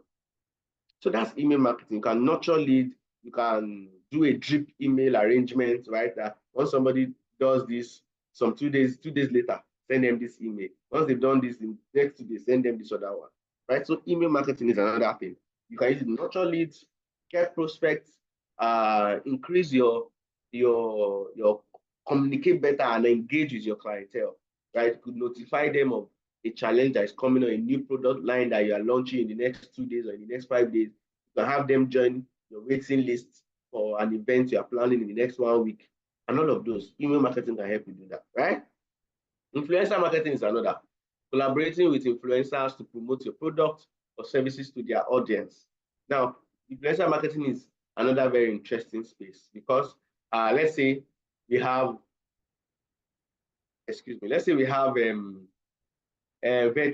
Virtuous, who was talking about her business and all, and then one influencer, she just had a conversation with one mini influencer who has maybe 6,000 people that are actually loyal and active, and she now tells them, let me join your business, or please, can you promote for me? I'll pay you so amount, and the person promotes for them, and before you know, she's getting followers, she's getting likes, right? That's what influencer marketing can help you do. It gives you access to that person's circle, that person's community, right? As influencer marketing. We have affiliate marketing. Every time I want to talk about affiliate marketing, I am always quick to do a disclaimer. Affiliate marketing is not bring one person to bring 2 people to bring 5 people. That's not what affiliate marketing is all about, right? I know some people have hijacked that statement, and anytime you hear affiliate marketing, you're saying, are we about to talk about bring 2 people to bring 3 people? Absolutely not, right? What affiliate marketing is that is a partnership program, right? That helps you, or that runs on the fact that people can promote your product, sell your product, and get paid or commissions for it, right? So let's say I am a digital marketing strategist, I do trainings, right?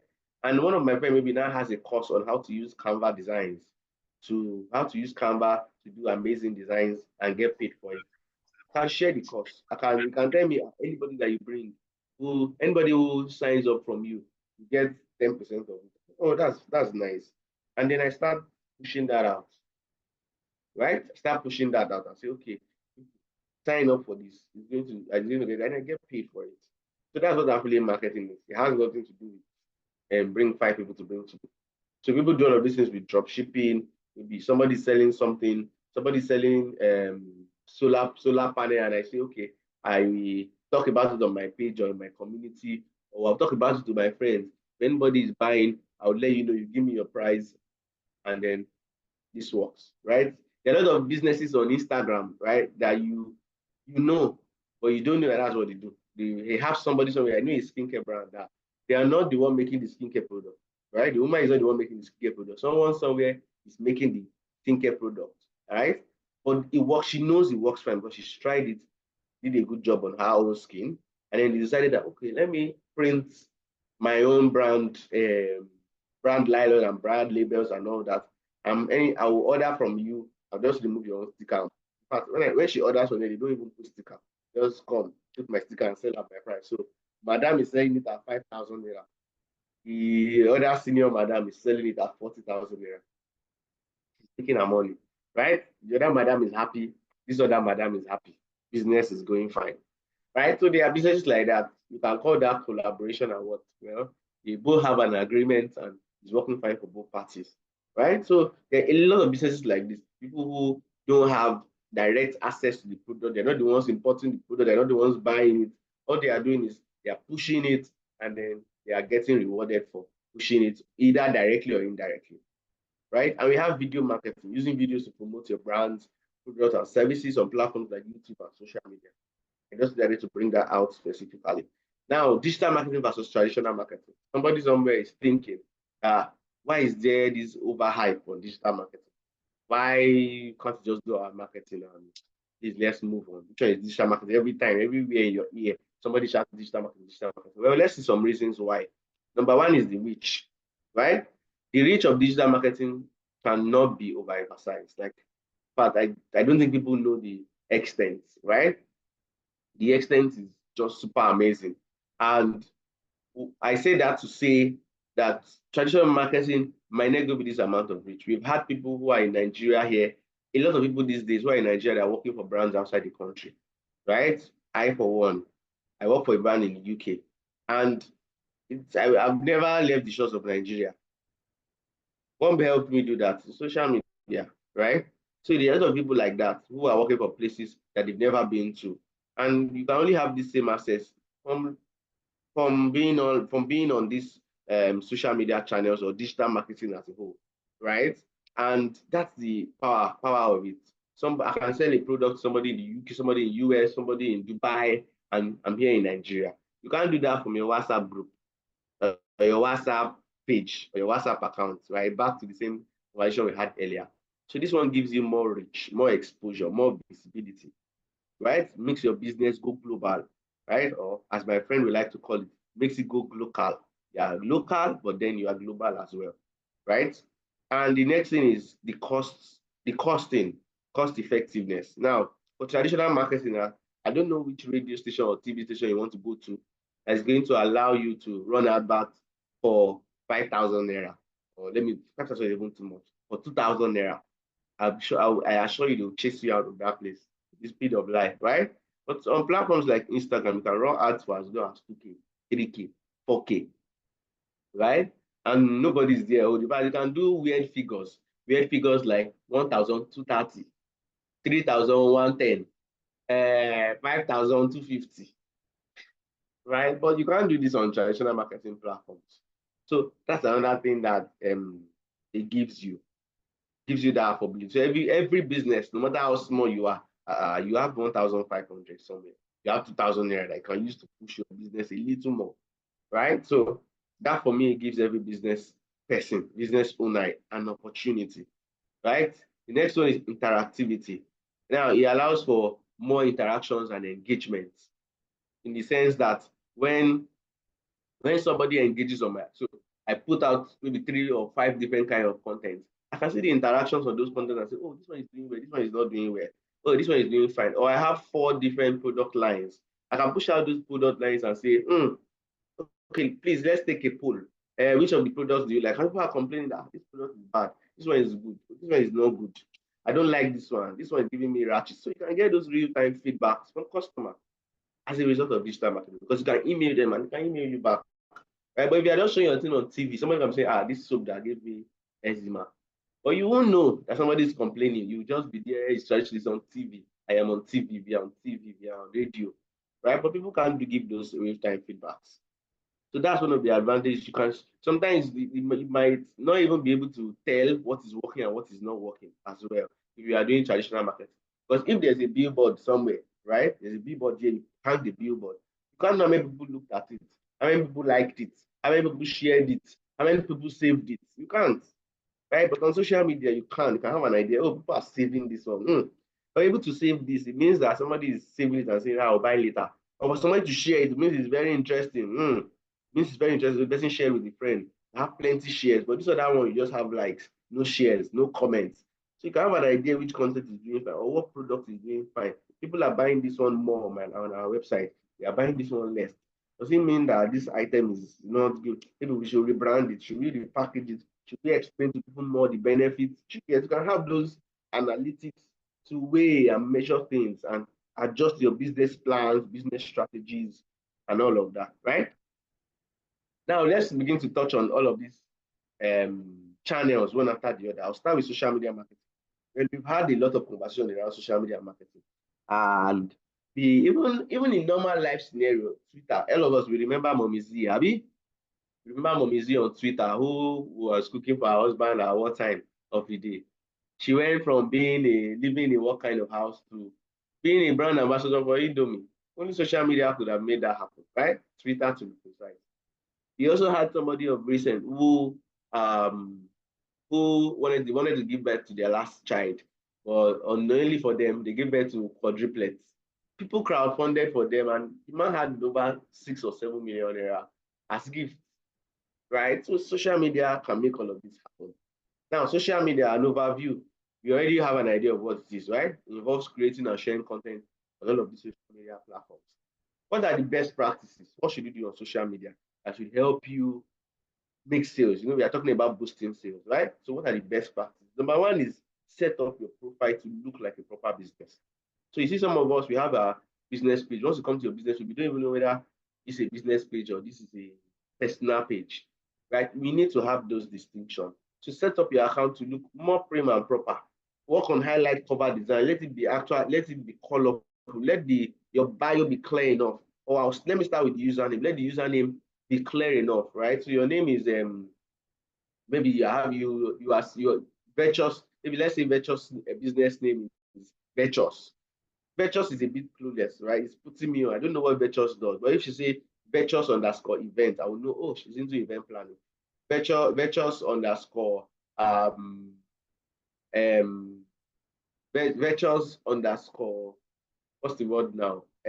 Designs. I know she's either into designs or if you say couture, I know she's into tailoring or clothing. You get to Virtuous underscore clothing, Virtuous underscore styles. I can have an idea, right? So you want to add either a suffix or a prefix to your username just for ease of connectivity. I know you want to say in your own space that, but Nike is Nike now. Those are big brands, they are established. Once you are starting, you want to work on everything to stand in your favor, right? And also for searchability. That takes me to the next thing, which is name.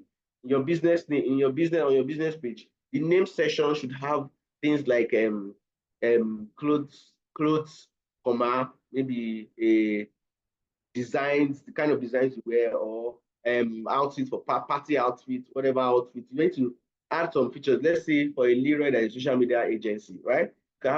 I manage social media pages, social media manager in Lagos. That can help a social media manager / designer, something like that. I have something like that on my profile, digital marketer / something else, right? So if you are into clothing, let's know what kind of clothing you are into. Write it there, just in case somebody goes to search, right? Your name can come up on the search result.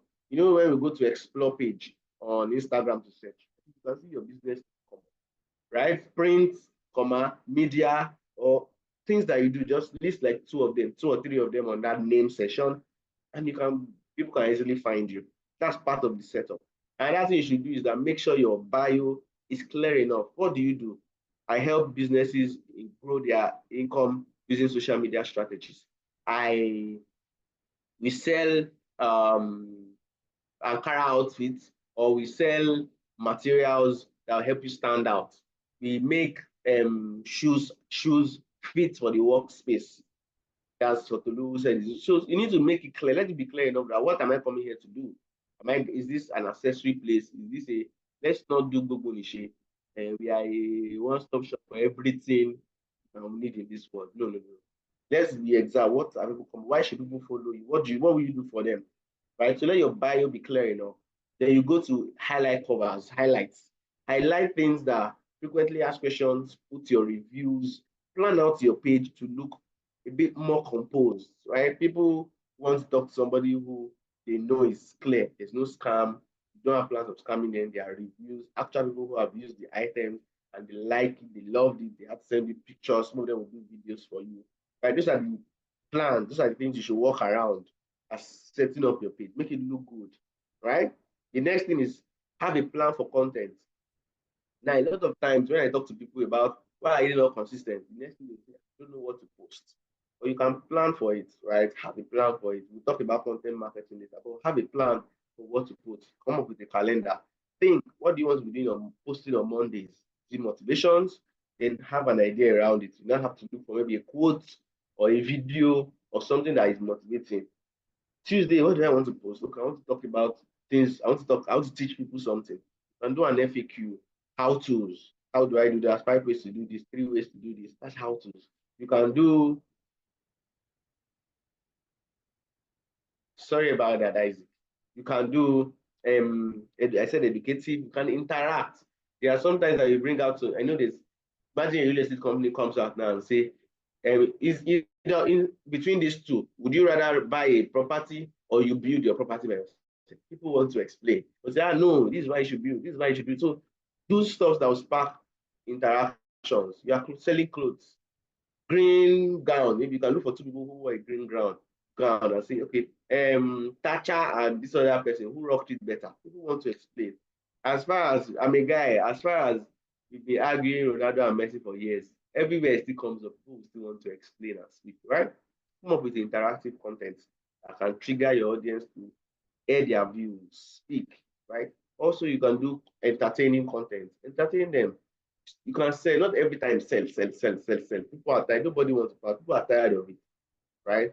In fact, if I must say, everybody in this room, we all have that one friend that on WhatsApp, you have bid posts of the things they are selling, right? And if we want to be true to ourselves, a lot of those people now, we don't really go and check we don't check their status again. For me, I really don't. I have somebody like that, and I already know that the person is what the person is selling, the person has posted. There's no need for me to check, so I just swipe. Then the person will now share something very important now. I may not see it. Because every time it's big, come and buy every day. Right? So it's not a very good strategy. Not always come and buy. So have plans to educate your audience, inspire them, let them know that you have plans for them, not just to collect their money, right? You like them, you want them to be happy. Inspire them, motivate them, educate them, have conversations with them. Will you do this or this day? This is our product and this product. Which one will you prefer? Should I do, even before you even do stuff, should we do free delivery or discount sales? Ask. You interact with your client base, right? Then takes you to the next one, promote and then analyze. Promotion means, so I remember Leroy was talking about how sometimes the ads don't convert. But you have to advertise. It's very important, right? That's one of the most assured way. Yeah, she was talking about the algorithm and how that is not favoring everybody.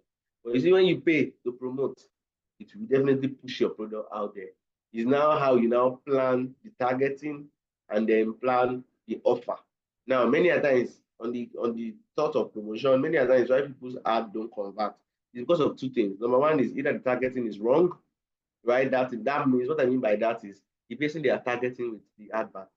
Who is the person? For instance, no matter how much my junior brother likes a Lamborghini, he cannot afford it. So if you target my junior brother from now to next year with Lamborghini adverts, he can't afford it. He will just be liking the post. Or worst case scenario, will comment and say my dream car, right? So there's nothing you can do that can make him buy that. Now, that's why targeting comes. So you need to be sure you're targeting the right people, or the right person, or the right group, right? The right location, the right demographics. Then the next one is the offer. If we will be true to ourselves, right? We're going to be true to ourselves. Everybody in this WhatsApp group, you know somebody, listen up, and I actually want responses on the chat box. We all, if you fall in this group, please just let me know. Just say hi or just say something. Yes, right? You have somebody, you know somebody that is a tailor or a baker that bakes, or somebody that is into skincare, or somebody who is into, what's the fourth one? Big tailoring. I said tailoring, baking, skincare, and makeup. Yes, makeup is the last one. Please, if you have somebody in that group, you know somebody that is close to you, that you know that does one of these, please let me know. Just drop a message on the chat box.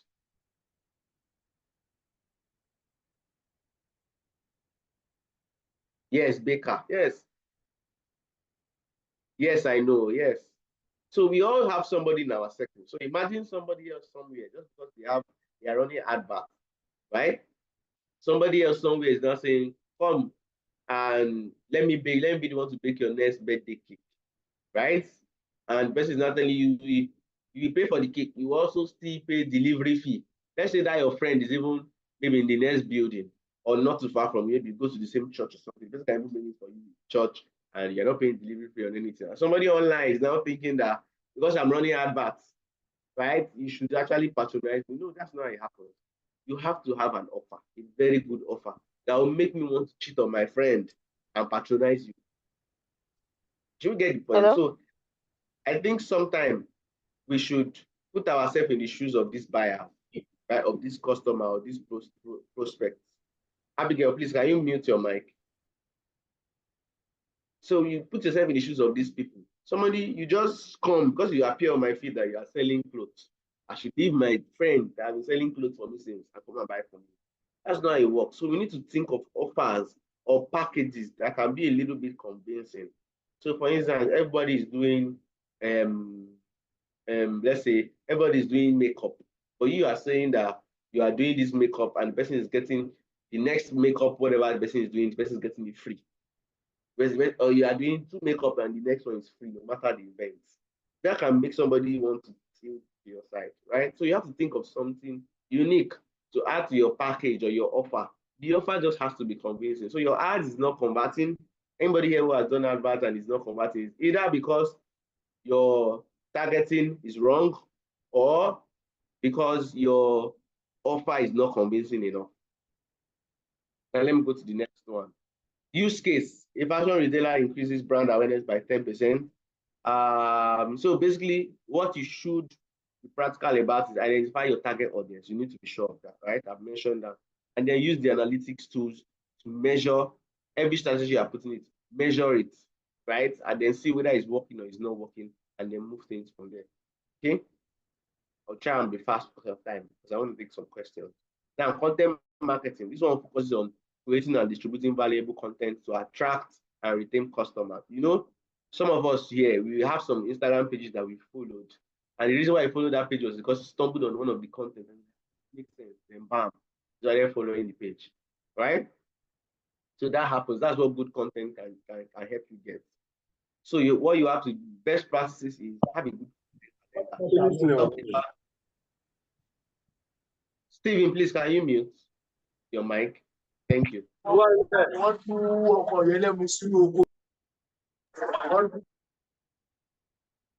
So, content distribution. So you have to have a good plan for a calendar for your content. What do I said? What do you want to do on Mondays, on Tuesdays, on Wednesdays, on Thursdays, on Fridays? The good thing is it's easier when you have an idea of what. There's what we call the 5 content kings. Contents are supposed to do. Let me say they group them into 5, right? They're supposed to motivate or inspire. They're supposed to educate. They are supposed to spark conversation. They're supposed to entertain, and then they're supposed to sell, convert. That's sales, right? So decide pick one of the days to do one of them, right? And it makes it easier for you because when you know that, oh, this one I want to do today, it makes it easier for you to just think in that direction. Then you don't even have any direction. Your own is just everywhere, right? So that's a good place to start. Content calendar. Then you have a content distribution plan.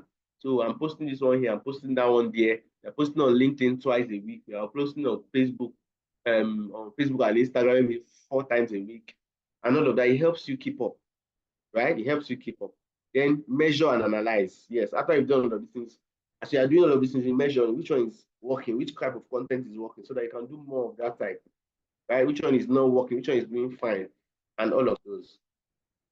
Now, practical tips will be to create content that addresses your audience's pain points and interests.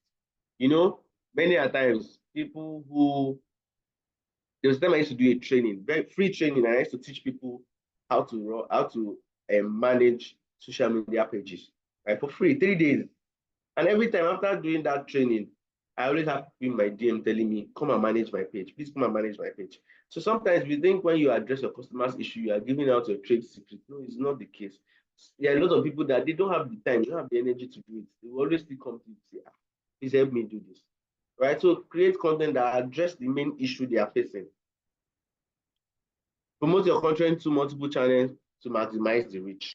That's also important. Email marketing. Like I mentioned earlier when I was explaining all of them, email marketing is also very interesting and very helpful, right? Because it can help you nurture your relationship, right? It can help you move people to different levels of their buyer journey, right? Explain things to them. This is what our product can do. Give them more reviews, and probably the person will place orders. There are some things that we bought in our lifetime that we didn't buy it immediately. Took time before you place the order, right? So that's what email marketing can help you do. It involves sending targeted messages to your subscriber to build relationship and then drive sale. What are the best practices? Number one is segmentation. Yeah, what this means is that you can divide your email list based on customer behavior and preferences.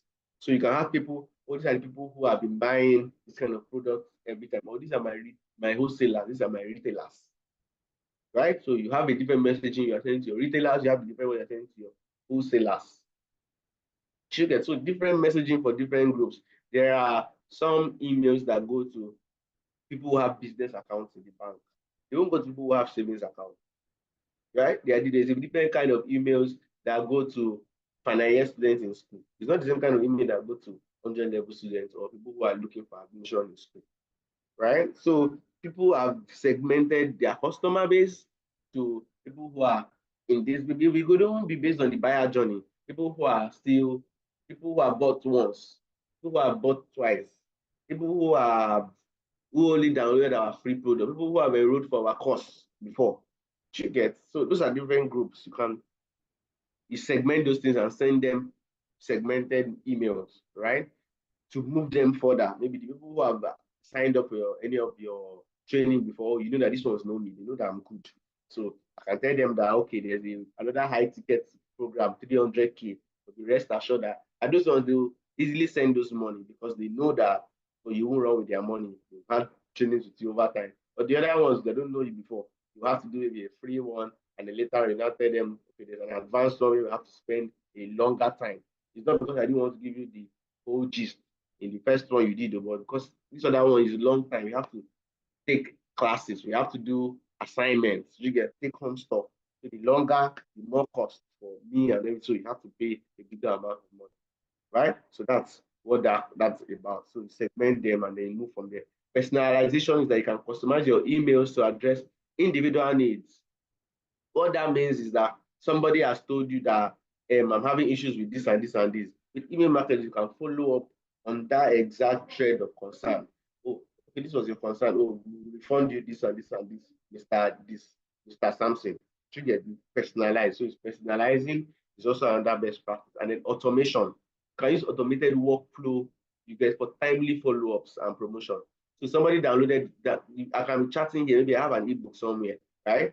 That somebody can be done. I'm having a class. Can somebody download my ebook now? Now quickly say, class, please hold on. I'll quickly log into the and send the person. Thank you for downloading my email. Thank you for purchasing my ebook. I look forward to hearing from you. I'll now say send. No, automation will help me do that. There's something I've already set. When somebody buys this, you get the item automatically wherever I am. I don't have to do anything. Right? So that's one of the things email can help you with automation, and you can implement that. So practical tips will be build and maintain a clean, segmented email list for better results, right? And also use A/B testing to optimize email subject line and content.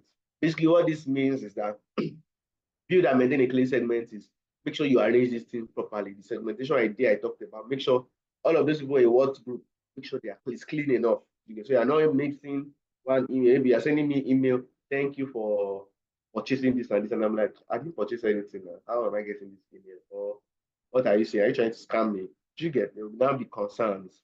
And the A/B testing is speaking to the fact that you can test different kind of email, right? You can send an email and maybe the header is saying, let's say there's one that is saying, become a digital marketer today.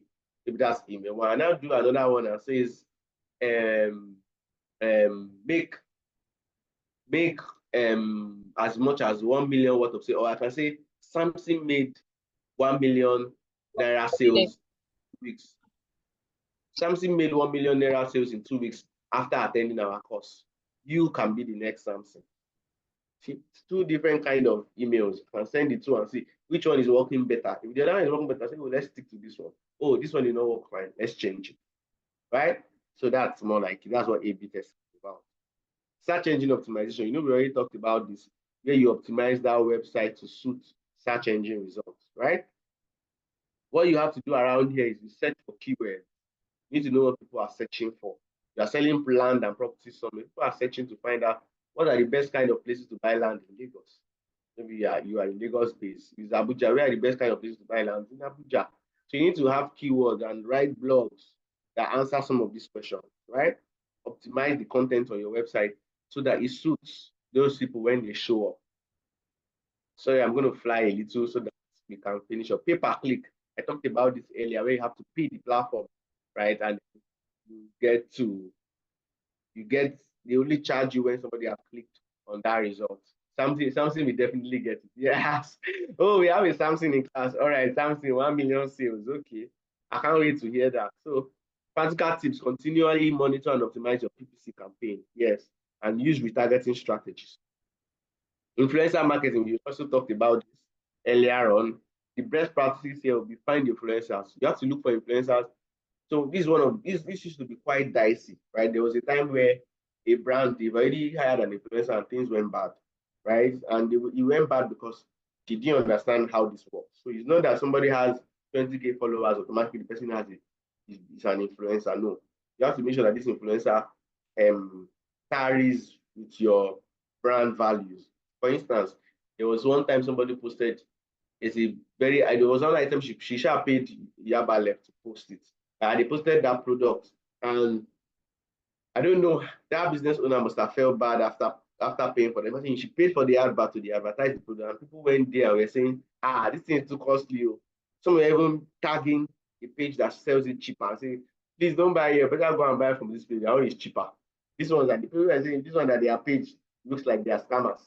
This one that the product is looking like is even the fake one. People were just dropping all sorts of comments on that. And I know she must have felt, the owner would have felt bad. Like, so there's some places you shouldn't advertise some things, right? There are some influencers you should not use. There are some that you should use. Okay, so if like Boda Shaggy is advertising, let's say a supplement, say an operation or a hospital, compared to when an Oproko doctor is advertising a hospital and say, come to this kind of hospital, which one will you go to? Or Portable is advertising hospital, and a Aproko doctor is advertising hospital. We will not near that hospital that Portable is asking you to go to, right? Just because of his values. So you need to, there's a way you look out for these influencers. And there are also some of them that look good on paper. You see 20K followers, but then there's no engagement. There's no actual engagement. They might be likes. So like is not a good matrix to use to size them up. But some so-called influencers, what they do now is if they post, you will run small ad to get plenty like, and then they'll stop.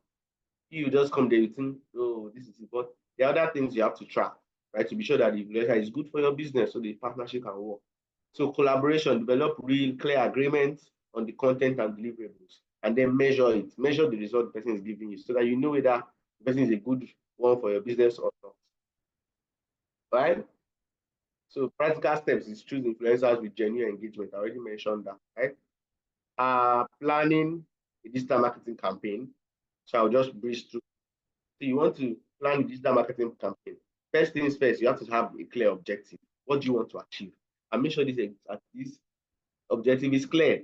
An example would be increase website visit by 20% in 3 months. Then you start planning. Which of the above channels would I use? Would I use social media? Would I use? No, first off, you need to know where your customers are. So you are not, let's say you are working with artisans, right? You are working with Yabolaji that is selling food somewhere, and you are now saying you want to use email. Please, how will she read the email now? Right? So you need to be clear on that. Know your customers, know where they are. Because one of the advice I give is it's better you should be on 2 platforms and be there consistently than want to be everywhere and then you are not keeping up in all of them, right? So please be sure of that first, where your customers are, and then set clear goals. What do you want to achieve from the campaign? You want people to sign up, you want people to buy your product, you want people to visit your page, you want people to know that you exist. So decide. Identify your target audience. Yes, this is it. So identify, know who you are targeting, right? Know where they are, know how they want to be spoken to. An example will be urban Nigerian college graduates aged 25 to 34. One of the things I always spell out when I'm talking about audience is the fact that, let's say somebody that is selling food now, the person will just come and say, everybody is to eat now. Everybody is to eat, but you need to be able to segment. Who are you targeting? Who do you want to measure on? Right? Who do you want to measure on? So we need to give an age range to it, put a location to it. For instance, if I have an eatery here in Ogudu, there is no point me advertising somebody in Ikorodu. The person enter bus all the way from Ikorodu down to here, right? And another matrix we also look at is whenever you are considering a target group or target audience, please look at where we have people who are more likely going to take that action. Don't say everybody does it now. For instance, you're selling a car. We know that some 23-year-old can afford a car. But what ratio of a 23-year-old can afford it? What ratio? What's the ratio? You get it? It's more like 1 in maybe 80. And in fact, even that particular group is either they're using their parents' money. There's also a section of that might be using their parents' money. So it means their parents will be part of the people making the buying decision, not solely them. Right? So look at those things where we have people who are more likely going to take action, not where we have everybody's women used to buy it, men used to buy it. Who buy it more? Who are interested in this thing more? You get just like wigs. I'm selling wig. It's better I sell my wigs to ladies. I target ladies. Yes, guys buy, but how many guys? It's just once in a while they buy it for their friends or their loved ones, right? But who buy mostly? The ladies. Conduct market research. I remember Mr. Matthew spoke about it, right? How you should analyze your market and know what is working and what is not working. What are the competitors doing, right? Choose your channel. I've told you, choose your channel based off on your target audience, right? So that you can keep up. It's better to be in few channels than be everywhere and not keep up with anyone. So all of you that were talking about consistency, this just might be your problem. Start with one and then from there. Develop your message and content. Yes, it has to be convincing. I told you, you have to have a good offer. Right? Don't just tell me, come and buy shoes from me because we are good. I have a maker that is my childhood friend that makes shoes. Why should I leave him and come to you? Tell me something unique, right? Set a budget. Let's know how much you plan to spend, right? Plan it out. I'll spend so amount and stick to it. Create a timeline. When will you do this? When will you do that? When will you run the ads? When will you create the content? Then implement the campaign. And once you implement, you analyze it, monitor and analyze it, and make adjustments. Okay. Once you analyze it, okay, this one is working, this one is not working. Let me improve on this. Let me improve on that. Right. So, basically that's it. And thank you very much, guys. So basically, the point is there are a lot of channels, right, that you can explore. And I've advised that try and pick the major ones, right, and build around it, learn more about it. I'm sure with time there might be a more robust training where we go into details, how to set up these emails, how to set up the ads, other principles to look at in search engine optimization, search engine marketing, yeah, all of these other side of things. But for now, it was just to give you a general overview and have you have good ideas, for instance, as to why your ads is not working and why it's working. I think I've answered that. So that's the end of this part of the training, and this is a good time for me to take questions. So if you have a question, please let me know in the chat box or just unmute yourself and speak. Thank you very much. Anybody with a question?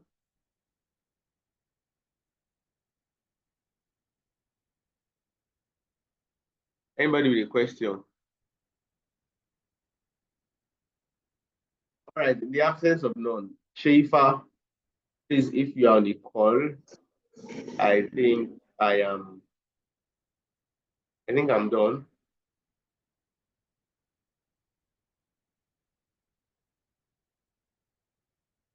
Hi, Sheifa. All right, thank you, Kinsley. Thank you so much for that. Thank you very much, sir. Interactive session, very educative, and I'm sure we all have action points of this session. All right. Yeah, so as you're saying thank you, also write what you've learned from this other session. If you have questions. All right, Safer, please hold on, don't leave. She will share the attendance link on the Zoom chat group. All right, so she will share the link now and ensure that you fill that link before you leave. Thank you so much for coming out. We're going to have more webinars like this addressing other aspects of business, right? We're committed to partner with you to succeed in your business. So be on the lookout. The WhatsApp group will let you know ahead of time. All right. So I don't know, Safer, are you on the call so you can put the link to fill it up?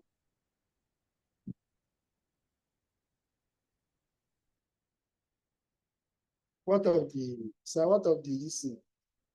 the slide?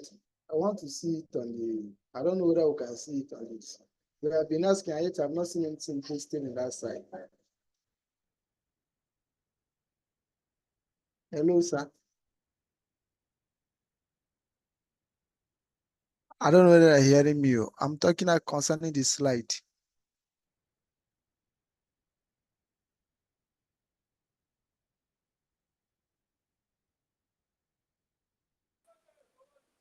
Hello. Hello. Yeah, good evening. Good evening. Hello.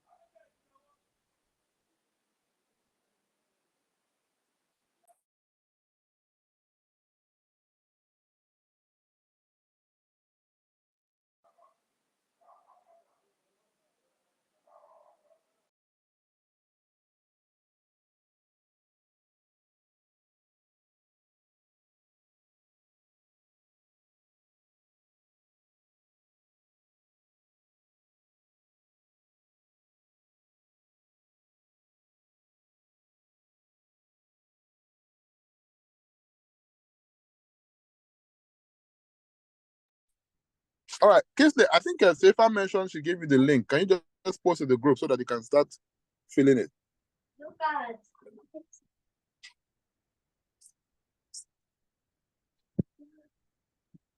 I'm not sure I have any link. Link to what? I For the doubt. But let me attendance check form. the chat. Let me check the chat. It might have been. Yeah, I she don't know said if she it sent has you been the link posted for the at any point. attendance.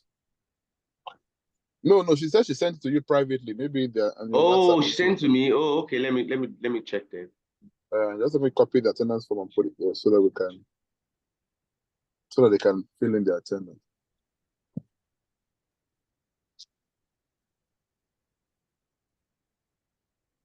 She said She's having difficulties with the data where she is, so that's why. no problem at all. Let me just look out for. So yeah, the call has ended, but just hold on. We're going to post the attendance link form. Ensure you fill it before you go off the call. I'm not sure the message delivered, so I can't find anything here just yet. Oh really? Okay, let me call her again.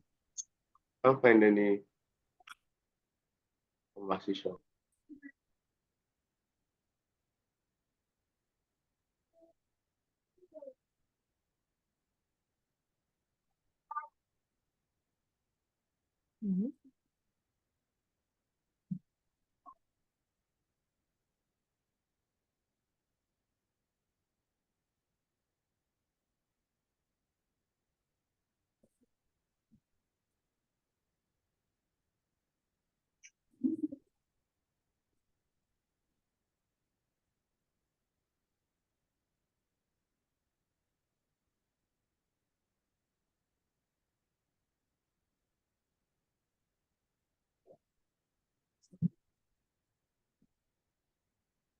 Okay, I'm seeing some questions while we wait for the link.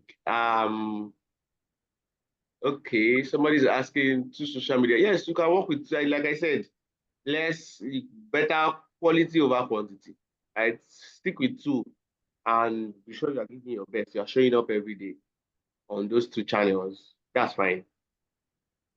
So you don't have to be everywhere. social media platforms are too much. Yes, you can work with the two you know that you can be consistent with. That should work.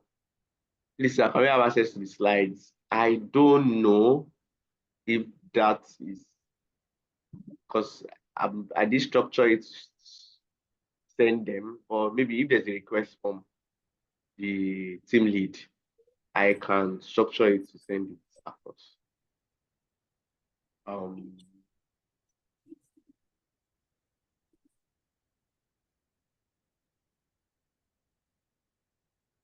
Yes, I will waiting for the attendance. Person with the attendance link is having network issues, I guess. So you're waiting for her to send it across so we can pass it along.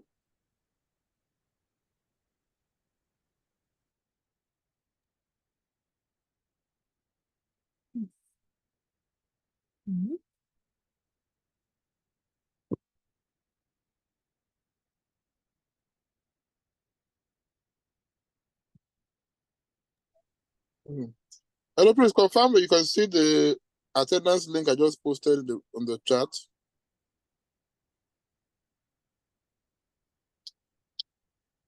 Hello. Yes, sir. Confirm, sir.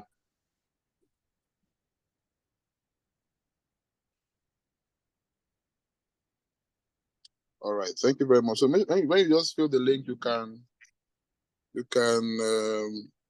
exit. Thank you very much. Make sure you fill the link before leaving the group. And then we'll communicate the next power up sessions as we go on.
And if I do it my room again, I'll be like,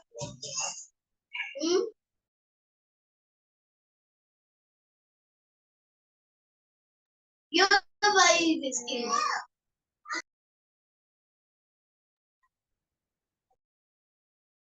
This game.